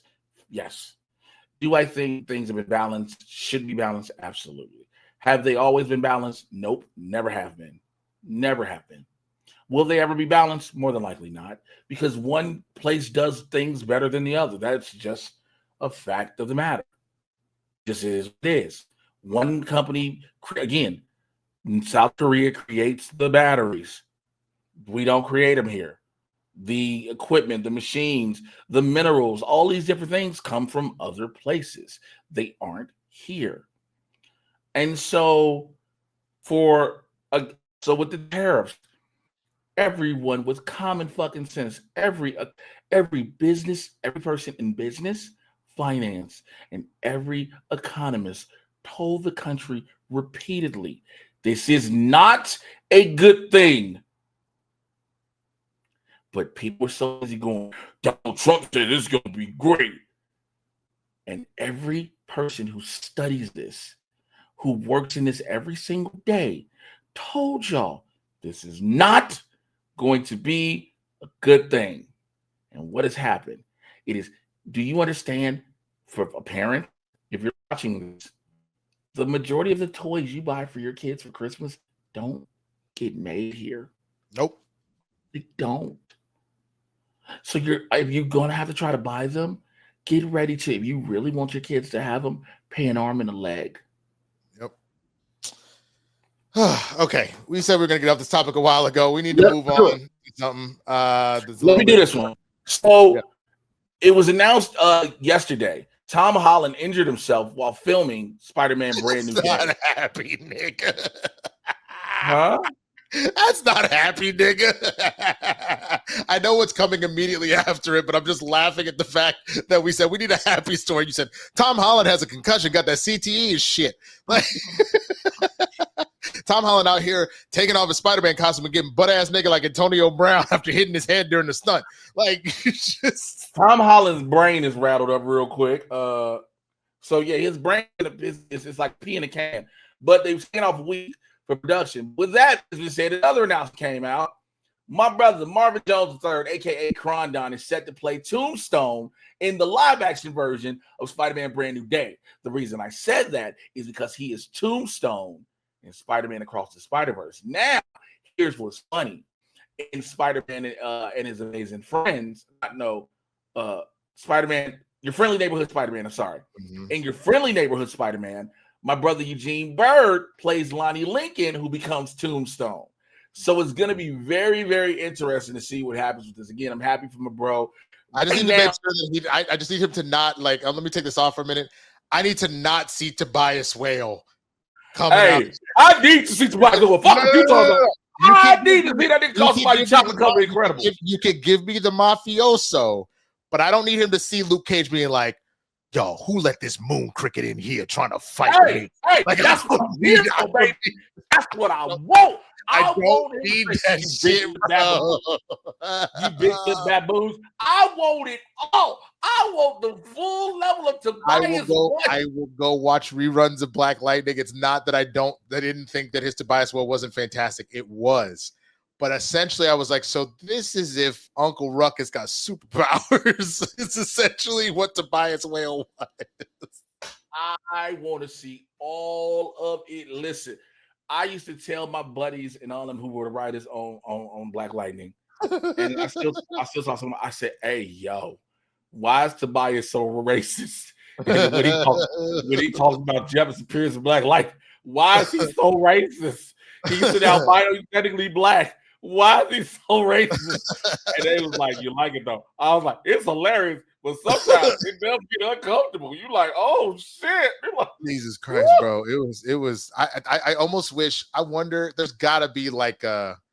Let's see. There's got to be like a Tobias Whale like montage. Oh my God, I had it. I think I just deleted it. Jesus Christ. Hold on, let me see if I got Because it. it's fucking crazy. Here we go. I got one. Oh my God. Because there's a supercut of all of the shit he said. It's not all of it, but this is like a decent amount. You big nappy-headed Nimrod. Squeeze these darkies till they crack. Gotta get off of that fried chicken and watermelon Kool-Aid diet. Ungrateful ass nappy-head Negroes. I hate incompetent, thick-lipped, scratch where it don't itch Negroes like you. Y'all keep us acting like newly freed slaves. The thick-lips ain't making sense, Tom. I've seen your blistering black ass playing dress-up lately. Happy to spend the days tending to master's land. Look at this electrified idiot of a Negro here. I hate these church-going Negroes. So you're gonna free me, master? I'm gonna kill your black monkey ass. Free to learn that the Pierce family is the chocolate-covered Incredibles. You good old glowworm. Sit your weak monkey ass down. You big lip. Not the chocolate-covered Incredibles, chocolate-covered Incredibles. Oh my God. I mean, look, he is a fantastic villain. He crushes that shit. I'm just literally imagining Luke Cage teaming up with motherfucking Spider-Man, and that's the first thing out of his mouth. Because Luke Cage is like, I'd rather you call me a nigga. Like Luke Cage started freaking stuff. Do you know who Marcus Garvey is? Do you know who Adam Payton Powell is? He'd be like, shut your black ass up. Well, hey man, why don't you go ahead and play that video that we didn't get to see last week? Okay, so Adrien Bronner was on the Is What It Is podcast last week. You know, Cameron and Mace's podcast, very fun joint. Yo, they got everybody saying pause, all these different things.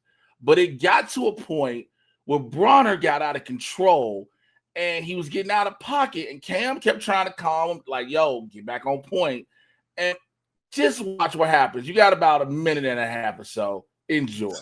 You look so good in person. Thank you. For I real. appreciate that. Hey, real quick, he's talking to Stack, their co-host, their beautiful female co-host they have, just so you know who he's talking.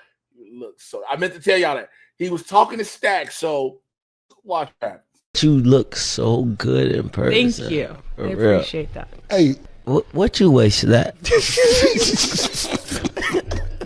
I love you. What a guy. I'm sorry. My bad, y'all. My bad.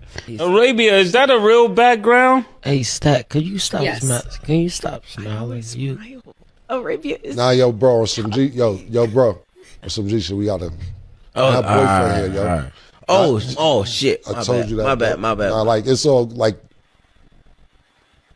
Okay, we can move on to football then. Stat. Oh my God. Yo, Stat, let's do the football. I guess that answered the question about Floyd.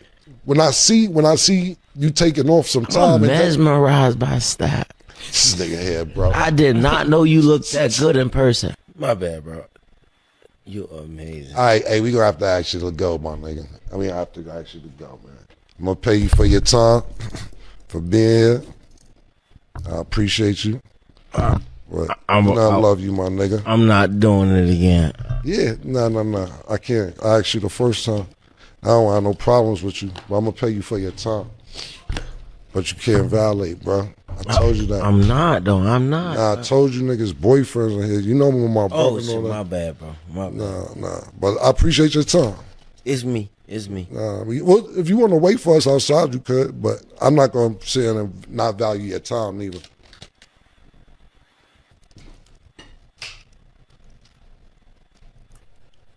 You want to wait for me? You could, but I appreciate it, bro. You gotta step out. Thank you, man. Yeah, no problem.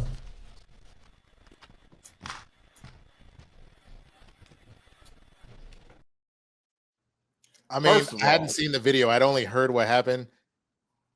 Props to Cameron, bro. That's fucking real. The purse came out. When the nigga pulled his purse out, you know it's real. Hey, nigga. When he pulled his purse out. I know you, that's my purse. I don't know you, that's my purse. hey, my nigga, I'm gonna pay you for your time, though. You know, like that's him being a man. Like, yo, that's real as fuck, bro. like you could tell Adrien Bronner was fucked up too. That's you think he was drunk? I think he was drunk as shit. That's not a sober dude. Okay. That keeps doing something like that after being told not to do it. You ain't sober at all, man. But you know that's fair. That's just crazy to me, man. But like that I give Cameron credit. Like that's like, especially because I was kind of clowning him a little bit, because wasn't he the one that was going at Omar Gooding and like paid him for the fake and shit? Yeah. That was clown shit. That to me, that was clown shit. I was like, all right, if you really feel like you got off by like wasting money to film an entire movie, like, okay, sure. But you gotta think about, I think the thing is that some people will even said that like Cam paid him, he made money, Omar's the one who got money by it. But I think the thing is, when you got money coming in like that, it don't mean shit to you to make a nigga look stupid. Do you remember that episode of Atlanta where Earn set up the whole thing for the chick who used to be the TSA agent that screwed him, Van, and Lottie over on a trip and made that chick think she had a book deal and everything and ruined her life? I forgot about that. Remember that? That's literally about that. That's the Chappelle going around with the revenge and like going to the comedy club and shit and throwing the nigga down the stairs and the ex-girlfriend with the squirrel jacket and shit. Yeah, but at the same time, it's just so I think it's more Earn's level than it is the Chappelle shit, because Earn set up everything from having that nigga Tracy act like a receptionist to a dude act like an agent, sending her an email, having her set up a fake thing, having the community center involved, all these things, her quitting her job, all of this. You watched that episode. That was a fucking brilliant episode, bro. Because I was so confused the whole time until the very end. You like, this nigga threw a rap party? I was like, hey, yo. That's next level petty. Bro, I might do a full rewatch of Atlanta. That is arguably one of the greatest shows of all time. I loved Atlanta. Season 3, of course, COVID season, but I liked it because it became an anthology series in season 3. Right. No, I agree. And but like, dude, that final season, the Mr. Chocolate, what was his name? Mr. Chocolate? Kirkland Chocolate? Kirkland Chocolate. The fucking the first episode with the riots and shit, where he's trying to return the fucking thing, but she thought he stole it. And the lady still chasing him the whole. Bro, the fucking Goofy movie episode, the spook that said about a nigga. Arguably one of the greatest episodes of TV. Atlanta, I like that he was able to end the show on his own terms. Yeah. And I'm glad of that, because also it allowed, first of all, it gave us people who became stars. Like Keith, Brian Tyree Henry, and Zazie, and Donald Glover as well. But it's also, it ended up to the point where it didn't allow it to get stale. No, I agree. You were at a point when season 4 happened where all of them were already big ass names at that point. It was just time. And I was sad to see it go, but I think it was the perfect time to call it, because Zazie had just finished Deadpool 2. And Lakeith had just done Get Out. And Brian was like, I want to say was about to start shooting Eternals, and had another big movie that had just wrapped with him. Like, they all were doing major shit. And obviously Donald was big before Atlanta started, but then his star had risen even more after all that. You know what I'm saying? So it was just time. But either way, Crank That Killer episode. Which one? The Crank That Killer. Anybody that made a like a good nigga, stay like a good neighbor, State Farm, Safe Farm is there, nigga. Fuck, bro. All right. Also, we got to get up out of here soon, real quick. I want to give props to the 4-time WNBA MVP Asia Wilson, man. Absolutely. Record setting.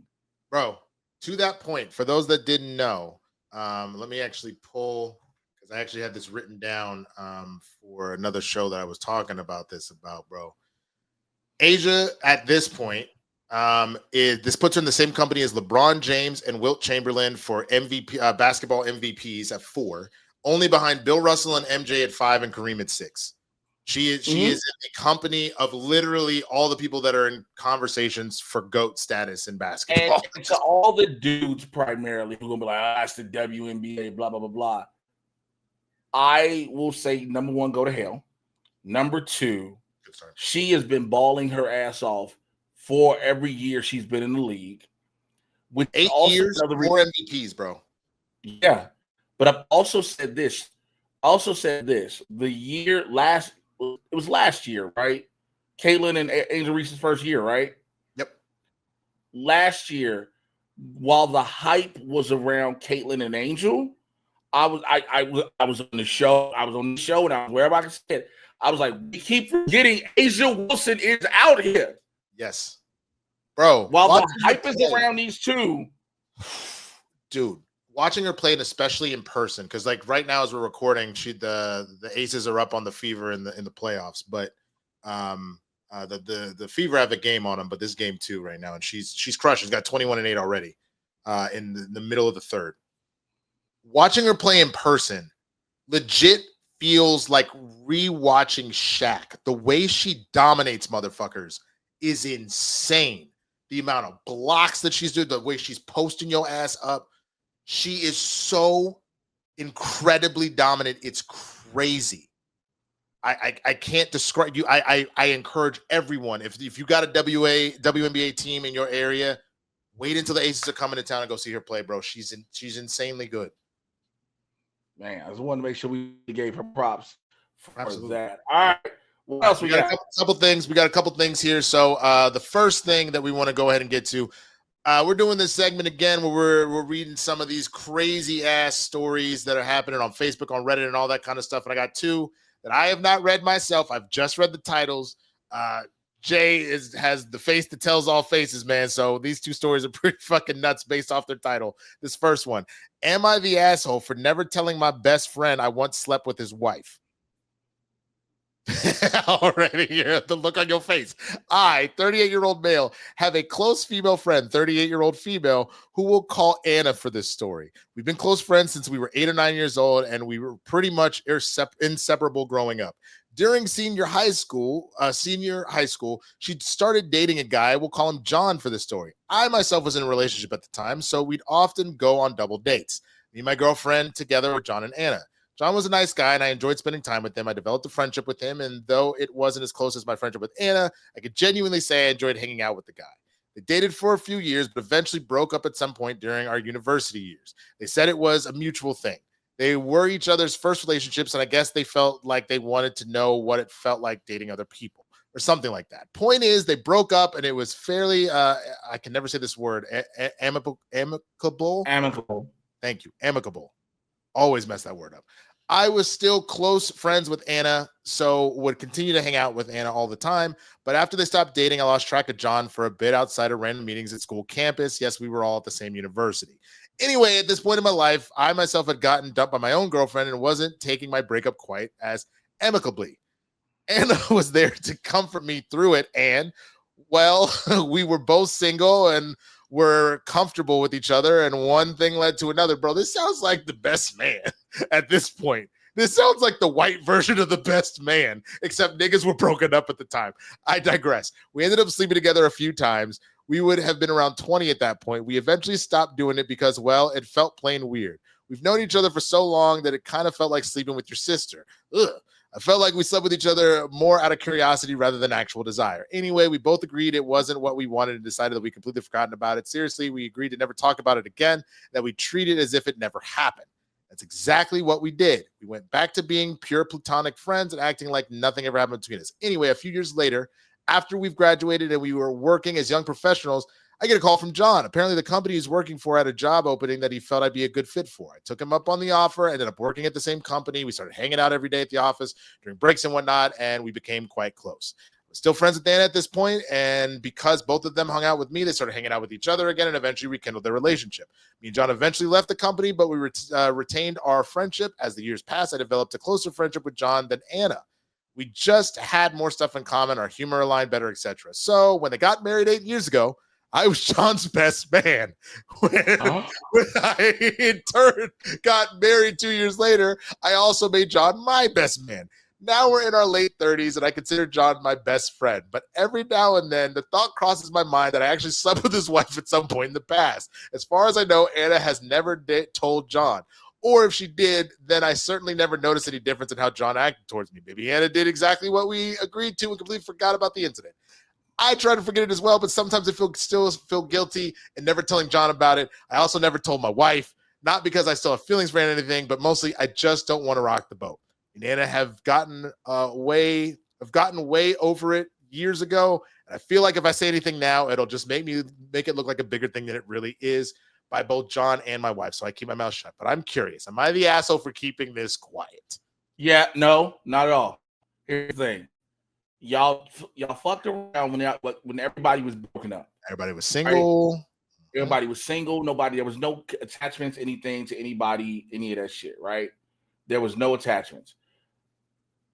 If he don't know and she ain't brought it up, there is absolutely, especially if he's married on his own, there is zero reason to bring that up. Don't bring it up. Because you are setting yourself up for disaster. Especially because you waited this long, like you said. Yeah. If you had done it earlier, that's one thing. If you wait now, then it looks like this is something that you and Anna have been hiding this entire time. And then he starts thinking, are they cheating on me now? Like, what's going on? My kids, all this shit.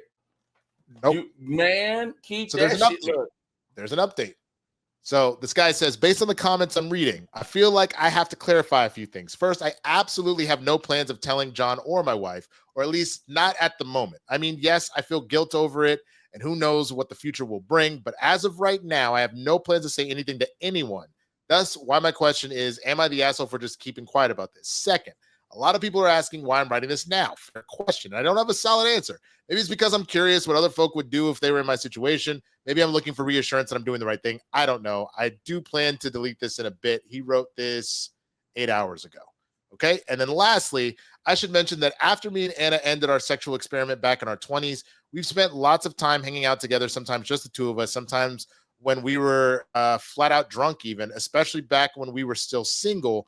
At no point did it ever progress to anything sexual ever again. So when I say our relationship is completely platonic, I genuinely mean it. None of the guilt I feel has anything to do with hidden feelings between myself and Anna. Yeah, just don't ever say anything. Bro, how bad was your dick that she just was like, this didn't happen? But I guess maybe both ways. Maybe she had some trash. What's it do? He was like, you know what? I'm good. Yeah, no. Keep thinking about it. He thinks about it.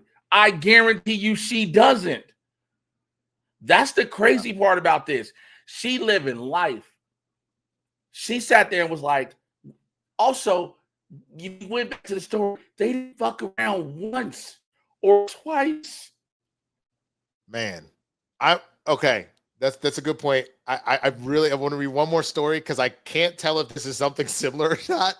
But the title has got me intrigued. It said, "Am I the asshole for not telling my best friend the real reason I'm not at his wedding?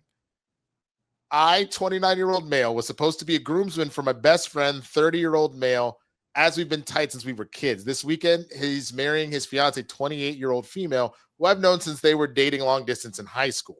At his bachelor party last weekend, we started off at my place and transitioned to bar hopping, and by the end, my BSF was drunk. My BSF, my best friend, is that what that's supposed to be? Was drunk, and the guys, all our mutuals and some cousins, were egging him on to do a last kiss before marriage, Derek. Okay, sure. For extra info, I'm not a fan of that custom at bachelorette parties because it honestly makes you look like you're being held hostage to marry the love of your life. Plus, it's just disrespectful to your partner. But that's just an opinion I have. That's a good friend. That's a good friend, I think. Still, I figured if it had to be, my best friend wouldn't do it because I know he loves his fiance very much. To my literal shock and horror, he turned around, grabbed, and kissed me. Not even a dumb peck like he actually dipped me, held it for a few seconds until everyone was laughing obnoxiously. I didn't kiss back. I just froze and laughed it off when it finished. Later, I realized I wasn't having much fun anymore and bailed early, taking some of our drunker friends home with me. The next day, his fiance first texted me on Insta, then on WhatsApp asking to talk, and then called me. She wasn't yelling or anything, but was just kind of awkward. She said she knew about the kiss and that while she didn't love it, she was glad it was me and not some random girl. She said if he'd kissed another woman, she'd have taken it as cheating and dealt with it worse. I agreed and backed her point saying, wait. The dude kissed him? Yes, his best friend that's getting married kissed him. He dipped him and kissed him. Okay. And so the fiance says, she texted, she goes, I know about the kiss, and I'm glad it was you and not some random girl, because if he had kissed another woman, I would have taken that as cheating and it dealt with it worse. I agreed and backed her point, saying I wouldn't have encouraged or allowed that, but at the same time, she admitted she didn't feel comfortable with me being at the wedding now either, because it would just be in the back of her head. I was admittedly stunned at first and then got mad, then upset, but came to the conclusion that it was her wedding at the end of the day and told her I got it and wouldn't go. She thanked me for understanding, but also asked me not to tell my best friend that she was the one who asked. I've already sent the text backing out, giving reasons regarding work, and my best friend is very upset and asked me if I could back out in any way. I freelance, by the way, and he knows this, so my lie wasn't a good one, and he went from upset to straight up being mad for bailing out on his wedding day for work. All our mutuals have texted me in our shared wedding group chat and have asked me to reconsider and told me there's no way I'm skipping his wedding for work I myself manage, some being harsher and some passive-aggressive, all very valid. Now I'm stuck looking like the asshole when I literally was asked not to go and also asked not to say that I was asked not to go. Everyone thinks I'm the asshole for prioritizing work over my best friend's wedding, and I honestly don't know how to navigate this without losing people. There's a small edit. He said he just saw the message I sent and is typing. I'll hopefully update once we've properly spoken. Thank you for everyone giving me such good advice. Okay, let me get your thoughts right here because there is an update, but I'm curious what you think. Go to the update. Just go straight to the update. Go to the update. Okay. Update to am I the asshole for not telling my best friend the real reason I'm not at his wedding? Thank you everybody for the advice. Here's the original post if you want to see it.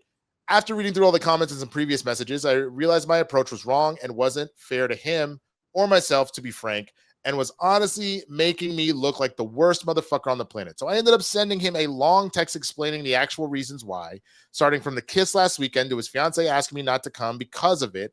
Also very loosely mentioning that she didn't want me to tell him about it. After reading many comments, I did feel like a wuss for complying in the first place, but I don't know. I still feel guilty about it, even telling him that and even just breaking her trust. He didn't text back for ages, but called me almost immediately when he saw it. Wasn't yelling or anything, but I could hear that he was really emotional. First, he apologized like 10 times for the kiss. He said he thought it would just be a dumb laugh for the guys and didn't realize how much it crossed the line for both me and his fiance. He also said he never wanted me to feel uncomfortable and admitted he had been drinking way too much that night. I told him I completely understood and forgave him for that, at least on my end. Then when I told him about his fiance's request, there was a long silence. And slightly off topic here, but I was eating pistachios and a sharp bit of shell cut my lip a bit. And it was so hard to keep quiet, but I had my super serious combo cap on. So anyways, I don't know why that nigga needed to say that, but he just kept repeating that, like, she didn't tell me that. She didn't tell me that. I swear she didn't tell me that. And said he wished she'd talk to him directly instead of going around him and that he hated how everything looked. Also said he had been the one to give her my number as I had hers but never text her, but thought it was for some surprise plan or present she was planning on surprising him with. After we talked, his fiance texted me apologizing for putting me in that position, but she still stood by what that she personally did not want me there. She said she didn't want to be thinking about that on her wedding day, and while she wasn't mad at me, she just needed the peace of mind. To cut a long combo short, I'm going. My best friend told me he wanted me there, but also said he understood if I didn't want to push it with his fiance, but repeatedly said he wanted me there more than anything.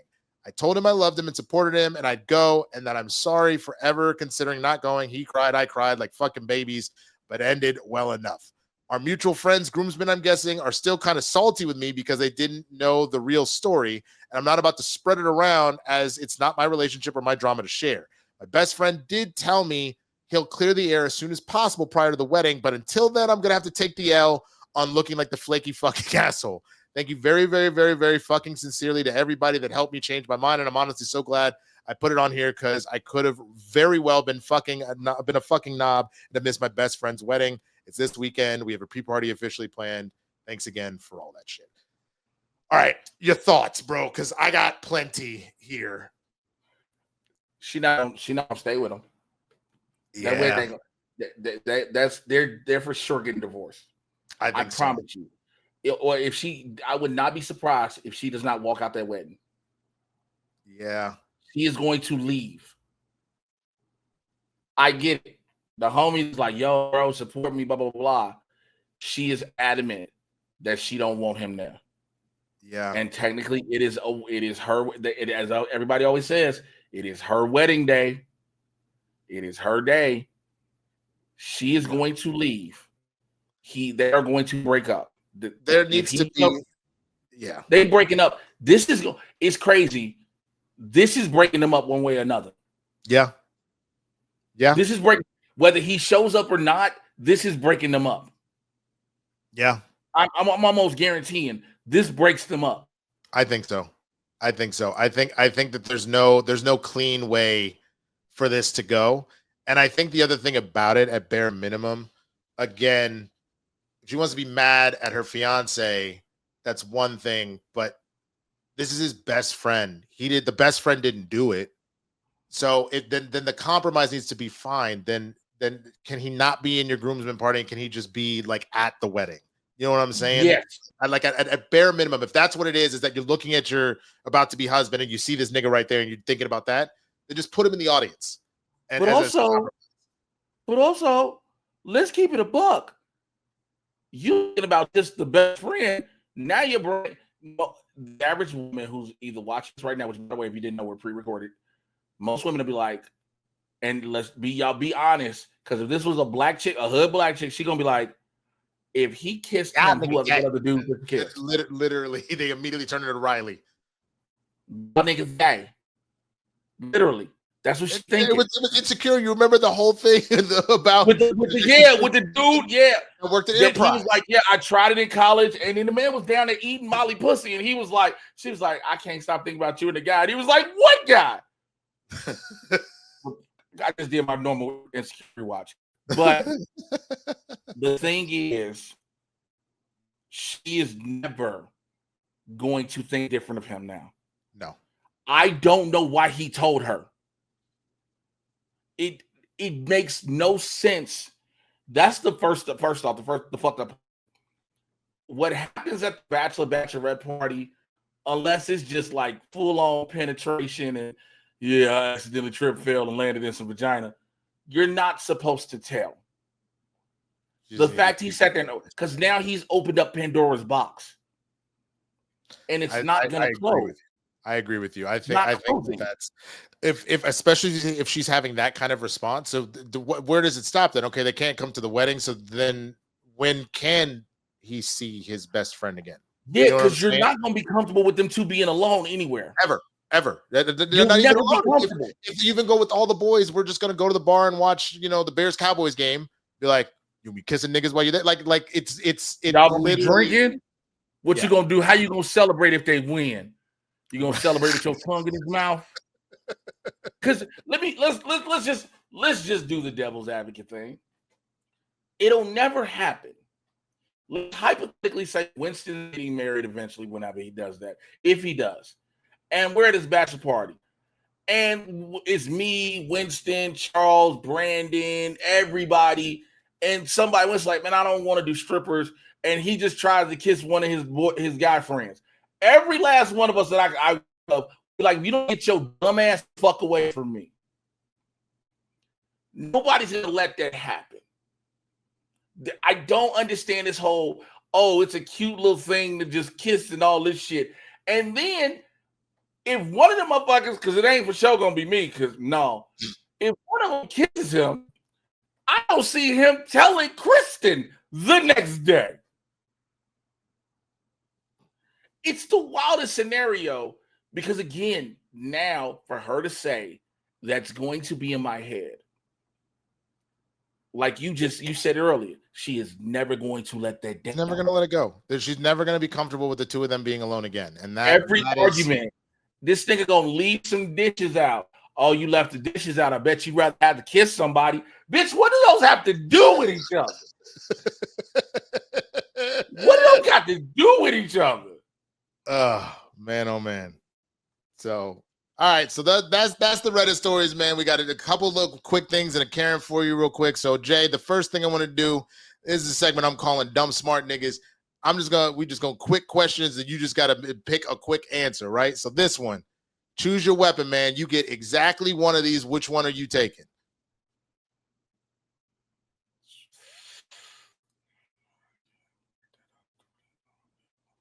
So for those that are, I don't know if we're putting this on the podcast feed. For those that are listening there, it might go Wolverine's claws, the lasso of truth, Iron Man suit, web shooters, a flash ring, a Green Lantern ring, a Captain America shield, Mjolnir, or batarangs. I think there's an easy answer to this question. Personally, what's yours? My answer is the Green Lantern ring, because think about it. This doesn't imply that you also get Wolverine's healing factor or spider powers, so you don't know if you're the weapon. You know what I'm saying? I don't have the super soldier serum, so I'm not as skilled as Captain America. I'm not Batman, so I can't throw it. So the flash ring is just I got Mjolnir. Whoever is worthy to wield this hammer shall have the power of Thor. So automatically, if I got Mjolnir, I got his power. But how do you know? But no. You have the weapon. It doesn't mean that you can wield it. It doesn't say that. It just says it. You know what I'm saying? So the only ones that really are feasible straight up are the Iron Man suit and the Green Lantern ring. And the reason why I'm going with the ring, I am not Tony Stark smart. So if I fuck up the armor, unless Jarvis has got a self-repairing program, because that looks like a basic Mark II, Mark III armor there, that's the only one I got. AI in the suit. I understand that. So unless I also have the other accoutrements to go with it to repair it and let Jarvis upgrade that shit, that's it. So my ass would be going with the Green Lantern ring. Here's why that's a difficult discussion for me and why I didn't pick the ring. If I get knocked out, I can't use power of will. Remember, you get knocked out. If you get knocked out, or if let's say you have the ring. Let's say somebody is hitting you with a barrage of shit. If the ring hasn't been charged, well, sure. Again, but if it's Miller, if you get to choose Miller, that means it's allowed. I can choose. I'm looking at it like this. If I'm allowed to choose any one of these, that means I'm allowed to use them, which means I've been considered and deemed worthy. Mjolnir is the only one, because when I get it, I get some other shit with it. The shield can be broken. We have seen it. Wolverine's claws, like you said, don't automatically come with that healing factor. That's what I'm saying.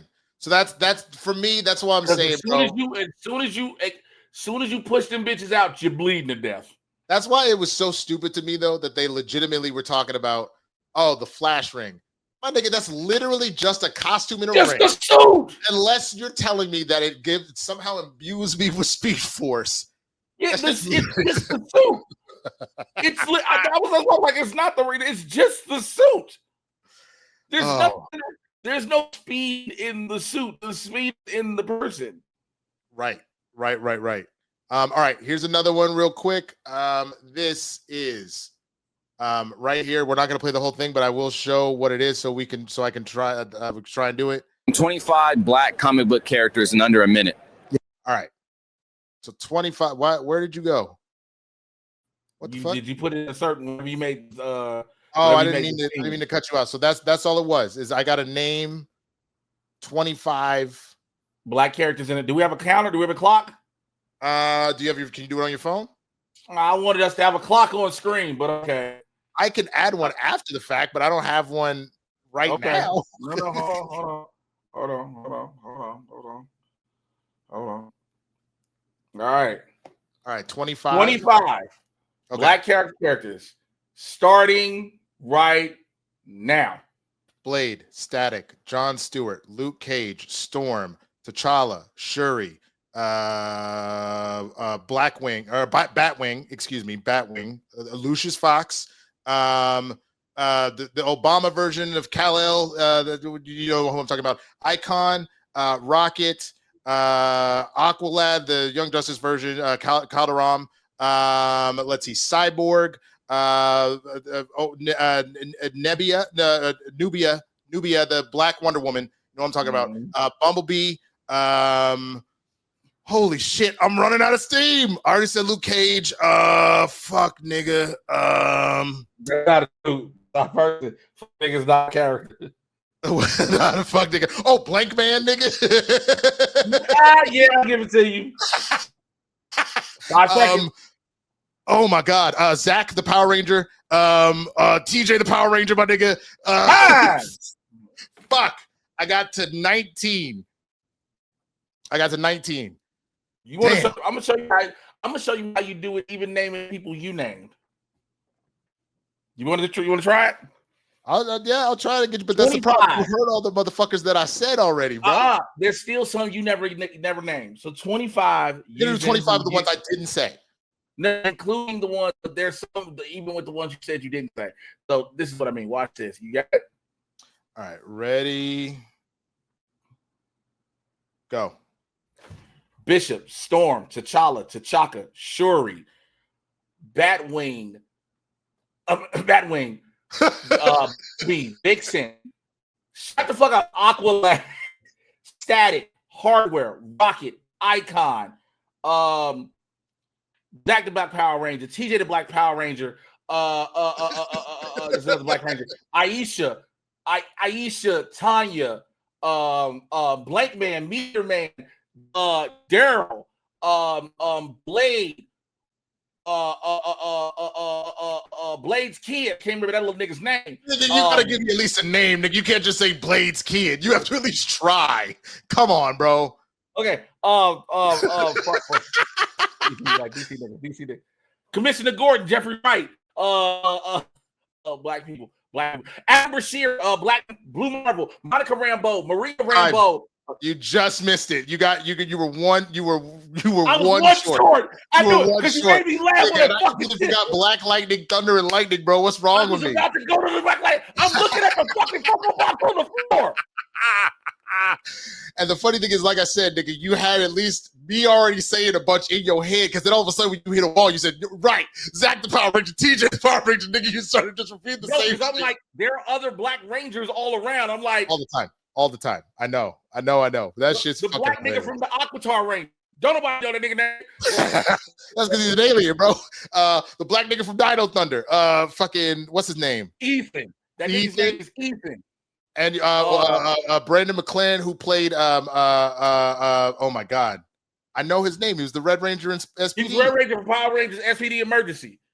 Oh my God, what was that nigga's name? Because Z was the white girl he was rolling with. What was his name? Fuck. It'll come to me. Randomly. Skybridge, Z, Sydney. What the fuck was that nigga's name? What's this nigga's name? What the fuck? Jack. God damn it! It was Jack. I had to put out in my head. I was like, oh shit, man. All I know is that stressed me out, bro. Like heavy trying to do that. I was sitting here just like Jesus Christ! Because I'm like, I'll go everybody. When I heard it, I'm like, go everybody in Wakanda that you know that's an actual hero, right? I said, go all of Milestone and the Dakotaverse that you know of that's the heroes. Boom. So that gives you 11 roughly right there. Because I didn't even say M'Baku. I didn't go Okoye. I didn't go, because nigga, if you name this Black Panther alone, you get 10 to 12. No, I understand that. We didn't even mention Sam Wilson's ass. You know what I'm saying? We didn't even mention Rhodey's ass. You know what I'm saying? Like, we got to fucked up. Like, hey, listen. Let me do this real quick, y'all. I like to apologize on behalf of my blackness for not including the new Captain America, not including Ironheart. I'm so fucking sorry. Ironheart, bro. Jesus, we're terrible, bro. Because you're trying to. I think the reason being is because your brain is speed and is trying to go both universes. Because technically, and I use the term loosely, Milestone is DC. So it's also DC. So you're trying to go back and forth and not just want to name everything from one, because it's so easy to do it from one universe. Right. Nigga, we have black DC shirts with all the characters on it. I know. I'm aware. I am very aware. But that's literally why at a certain point I was like in my mind's eye, like looking at the damn shirt. in my head and shit like that, bro. Because I never said Misty Knight, and I was like, when he said Luke Cage, I was like, well, how do you not say Misty Knight? It was just because of the speed. No, it's just the way your brain processes. Right. I didn't even get to Nick Fury. Like, you know what I'm saying? Like, your brain just starts rolling, bro. So, all right. We got that was a fun little exercise. So we got one more thing and we're gonna get the fuck up out of here. You already know what time it is, yo. And now, an ode to Karens, brought to you by Blerds N The Hood. Now, before we go into this dedication, you must be asking yourself, well, what is a Karen and what does it mean? Well, Karen is a mocking slang term for an entitled, obnoxious, middle-aged white woman, especially as featured in memes. Karen is generally stereotyped as having a blonde bob haircut, asking to speak to retail and restaurant managers to voice complaints or make demands, and being a nagging, often divorced mother from Generation X. Karens most notably have been known now to call the police on black people when they're just doing this thing called living. You know, something that God allowed them to do. This includes Barbecue Becky, Permit Patty, Sleepin' Sarah, and a host of others. And typically, Karens feel that because they are white women, they are entitled to do whatever they want and make life choices based on their insecurities as well as fears. Well, here are a few moments of wild Karens caught in their natural habitat. So I have a couple I found, and I almost doubled up on this episode. I was like, ooh. I mean, they did an extra long one, man. You know, I know we did do 2 hours on average now. Yeah, because I found one that was Karen on Karen violence, and I was like, ooh, this could be fun. And then I was like, so I was like, ooh, this could be fun.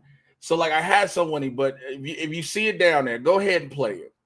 All right, here you go. Not to do anything, so. Don't touch me. And tell me why I'm gonna get tased, sir. No, I'm not. No.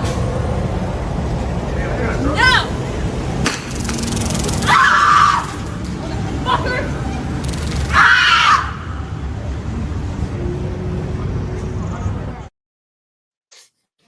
I love seeing white people get tased.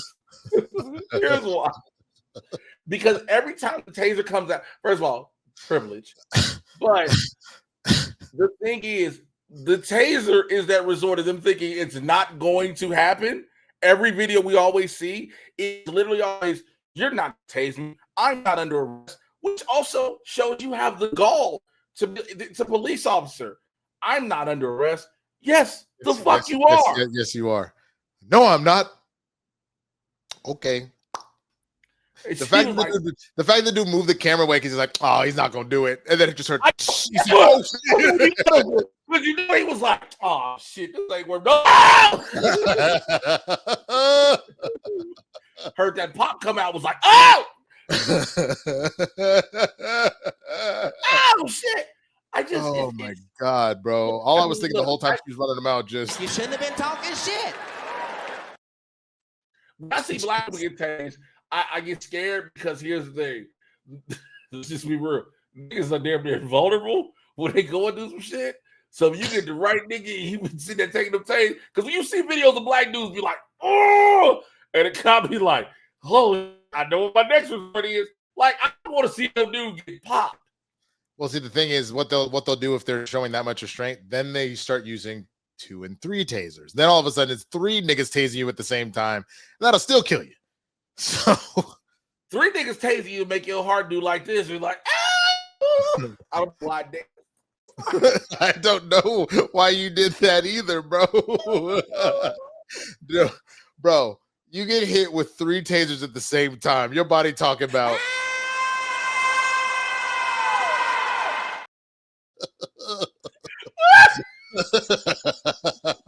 Literally, your heart just goes. Or you end up like this, nigga. Your heart started asking questions. Where the bitches at? It's supposed to be titties. Where the fucking titties and the bitches?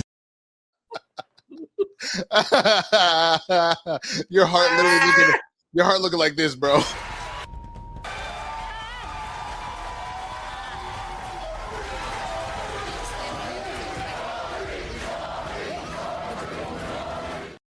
I still want to record this show. That was the nigga that was true. Yeah, some people be thinking talk shows are all fake and everybody just brought on and blah, blah, blah, blah. And sometimes they are.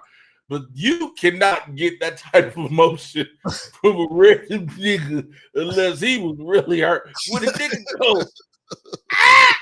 And the sound don't come out, I need y'all to understand. Only the babies, when the nigga goes, hurt. Your body has decided in this moment, I don't need this script.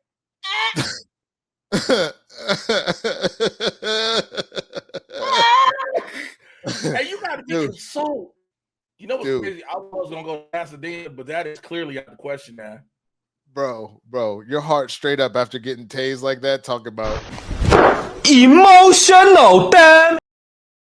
Your heart fully done. Your heart, for some reason, you get tased by three niggas. Your heart all of a sudden got luggage, and you know what? I'm gonna get up out here. Y'all have a good one. Y'all have a good one. Your heart get up like LeBron from that press conference. But LeBron got up with his purse and was like, all right, man. With that, we got to get the fuck up out of here. So, Jay, tell them what you got going on, man. Yeah, man, y'all already know how to find me all across social media. Mr. Jay Washington, MRJAY. You should know how to spell Washington. I've been very vocal on a lot of different things that have been going on. So if you want to have a discussion with me, argue with me, whatever the case may be, I'm across social media. Or if you want to just laugh with me, which I prefer you do, please do that. If you're in San Diego and you see us tonight on Wednesday, I'm doing Don't Tell Comedy in San Diego. I'll be headlining out there. Friday, I will be at the Roosevelt in Hollywood, California for Well Dressed, and then I'm immediately heading over to the Broadwater Theater for another show, and I should be picking up a couple of the shows. I got a bunch of shit coming up, but I definitely encourage you to stay tuned to my Instagram post everything, and I need to learn how to use my website again. There's so much to utilize by myself. Okay. You know where to find me at the Swaggy Blerd here on YouTube, over on Twitch. On Mondays, Blerd Breakdown, the pop culture show for when you need to know, see what had happened was, doing that every single Monday evening. Tuesdays, Spill the Tequila with Roca. Wednesdays, obviously here with Jay. Fridays, over at the Christian Harloff channel, Capes and Cows, myself, Christian Harloff, Chris Carr. Like I mentioned, I'm doing Demon Slayer reactions with Christian, so keep an eye on his channel for when those drop. Please, the more you watch that, the more I get to record, so that'd be dope. And then, of course, back on my channel, got reactions and stuff popping off over there too, as well as reviews and stuff like that. So with all that, thank you so much for watching this episode of Blerds in the Hood. We appreciate y'all. Thank you for sticking around. Streamlabs. You want to send the Streamlabs in, please don't forget. We read them first thing next episode. And to that point, if the next episode starts with $300, then we have to take 3 shots to start the show. If it starts with $5, then you are $5 closer to a shot on that show. So whatever it is, if you want to see chaos, I'm telling you right now, if we start this show next week with even a shot, I may cry. Well, if you want to see Jay cry, you actually want to see Jay out here pretty much looking like this. So we don't have the capacity. Because it damn near never fails, nigga. One comes and then a bunch of others, and I'm sitting there screaming like,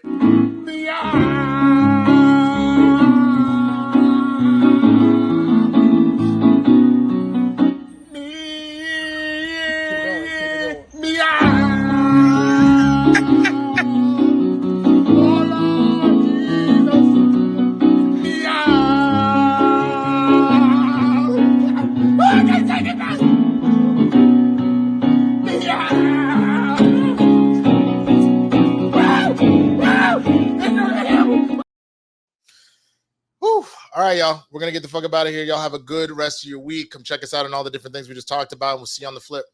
Peace. Bye, bitch. Bye, bitch.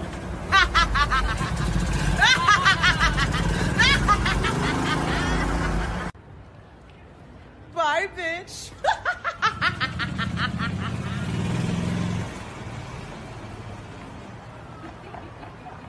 Bye, bitch.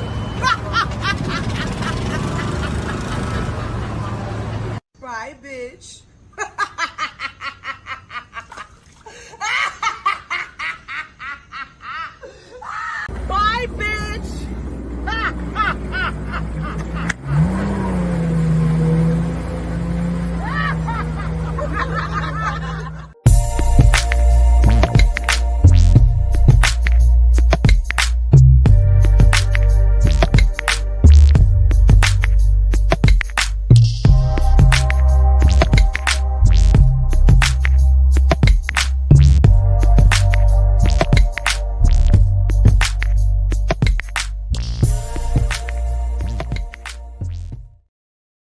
Hey, have you recently changed the type of porn you watch? I saw that Shaq's ass was DJing for Sophie Rain, and this everybody like, we need to talk about this creepy ass nigga. Why is this 60-year-old man out here trying to talk to this 21-year-old? That's not the point at all. Ain't nothing wrong with that. Look, sometimes you gotta have some. What have you switched over Well, to? I've been going through a phase of just looking through all type of porn, right? And I had to stop. Like certain porn, I just won't. It's just like can't. Like I was watching granny porn one day, and I was watching like grannies getting their first ever BBC, and